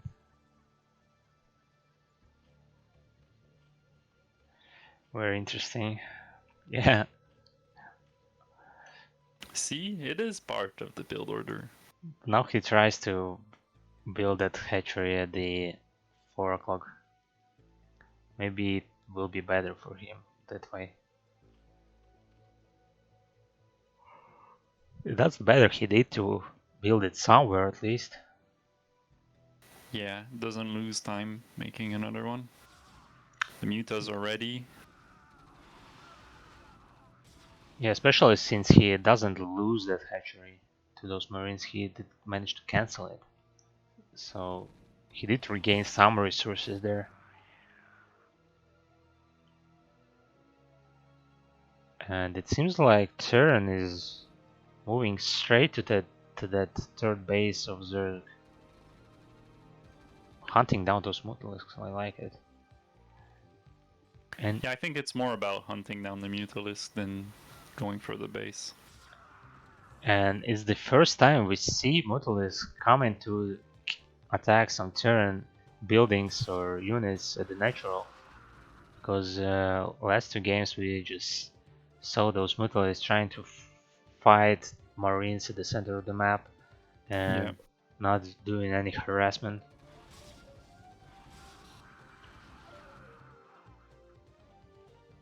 And he's using those mountains as a way to prevent damage.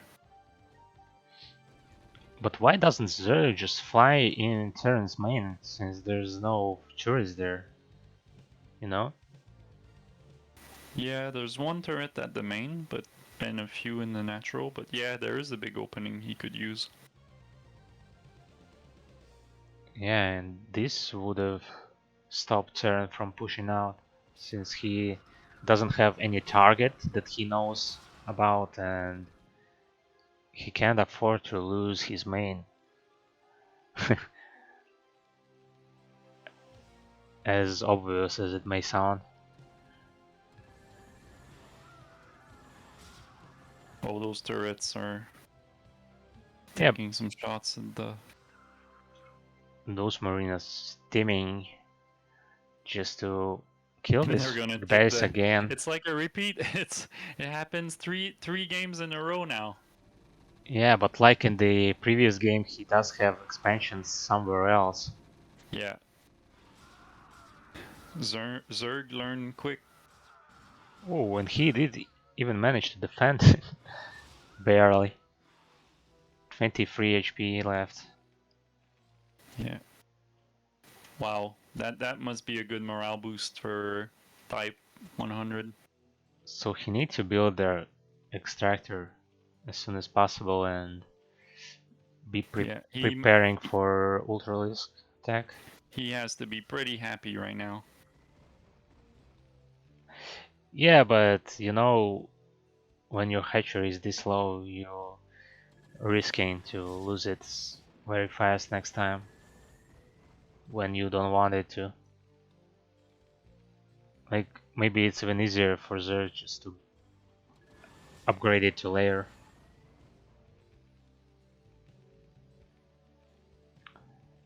Yeah, and as guys in the chat point out, Zerg has +1 upgrade as well, like in the previous game.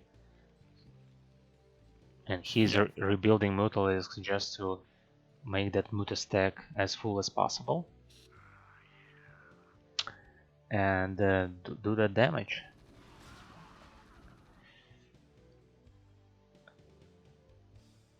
Yeah, those gases that Zerg has. I feel it's much greater economy for Zerg this game as in previous game. Because yeah, he lost his hatchery, but he already got used to it, you know. Yeah, he doesn't mind anymore. Yeah. So there is an opening on the far left side of the map to enter Terran's base, you know? So he could sneak in, and but he seems like he's more interested in trying to snipe some Marines. Yeah, he's more interested in losing those Mutalisk to Marines. You see that there's almost dead Mutalisk here. And what is Stern doing? He tried to snipe the hatchery and he did succeed. Wow. If only that ramp would have been blocked, you know? He did have enough time to do that, but nah, didn't do it anyway. Does Stern have science vessels? Yeah, he does. He did irradiate that Mutalisk earlier, which I didn't point out, but still. I feel like Tern doesn't know about that base. Yeah, he didn't scout that direction. It's completely black there for Tern. He's just trying to scout right now with the SCV, maybe. Yeah. He's going to see the Overlord. So there's a small hint. Yeah, if only Tern knew about that base, he would have win probably already. Oh, where are Ultralisks? Okay, one is on the way. So 4 in total. Oh, and he spent a Good lot of gas scourge. to scourge. Are they though? There were like 10 scourges to one vessel. Yeah, But but if still. you get rid, I mean, yes, it was expensive, but if you get rid of all the science vessel, then your Ultralisk can roam free. Yeah, it's worth it in some way. You're paying too much, but if it works out, and in this case it didn't. Well, there's still 2 more on the way. Ooh, great position for turn here. Behind the natural Yeah. mineral line. Well, and there's some reinforcement, but there is only marines there. Need to save those medics. Yeah, in the end, that Scourge overkill didn't really pay off because science vessel have been remade, resupplied, and now they're doing good damage. And some eraser at the 12 o'clock. But I mean, the problem now is that Terran doesn't know about that base. If only he knew, he could have dropped there, or even eraser could have helped Yeah. him.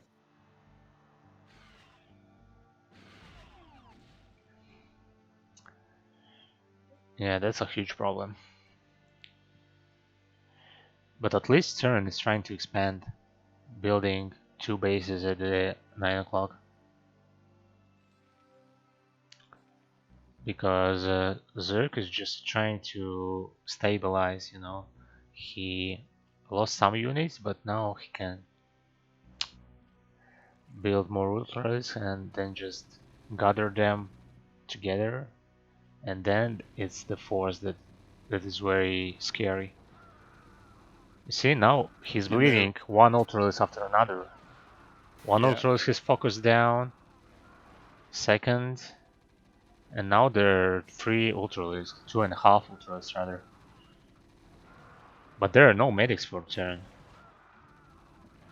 And he's not steaming.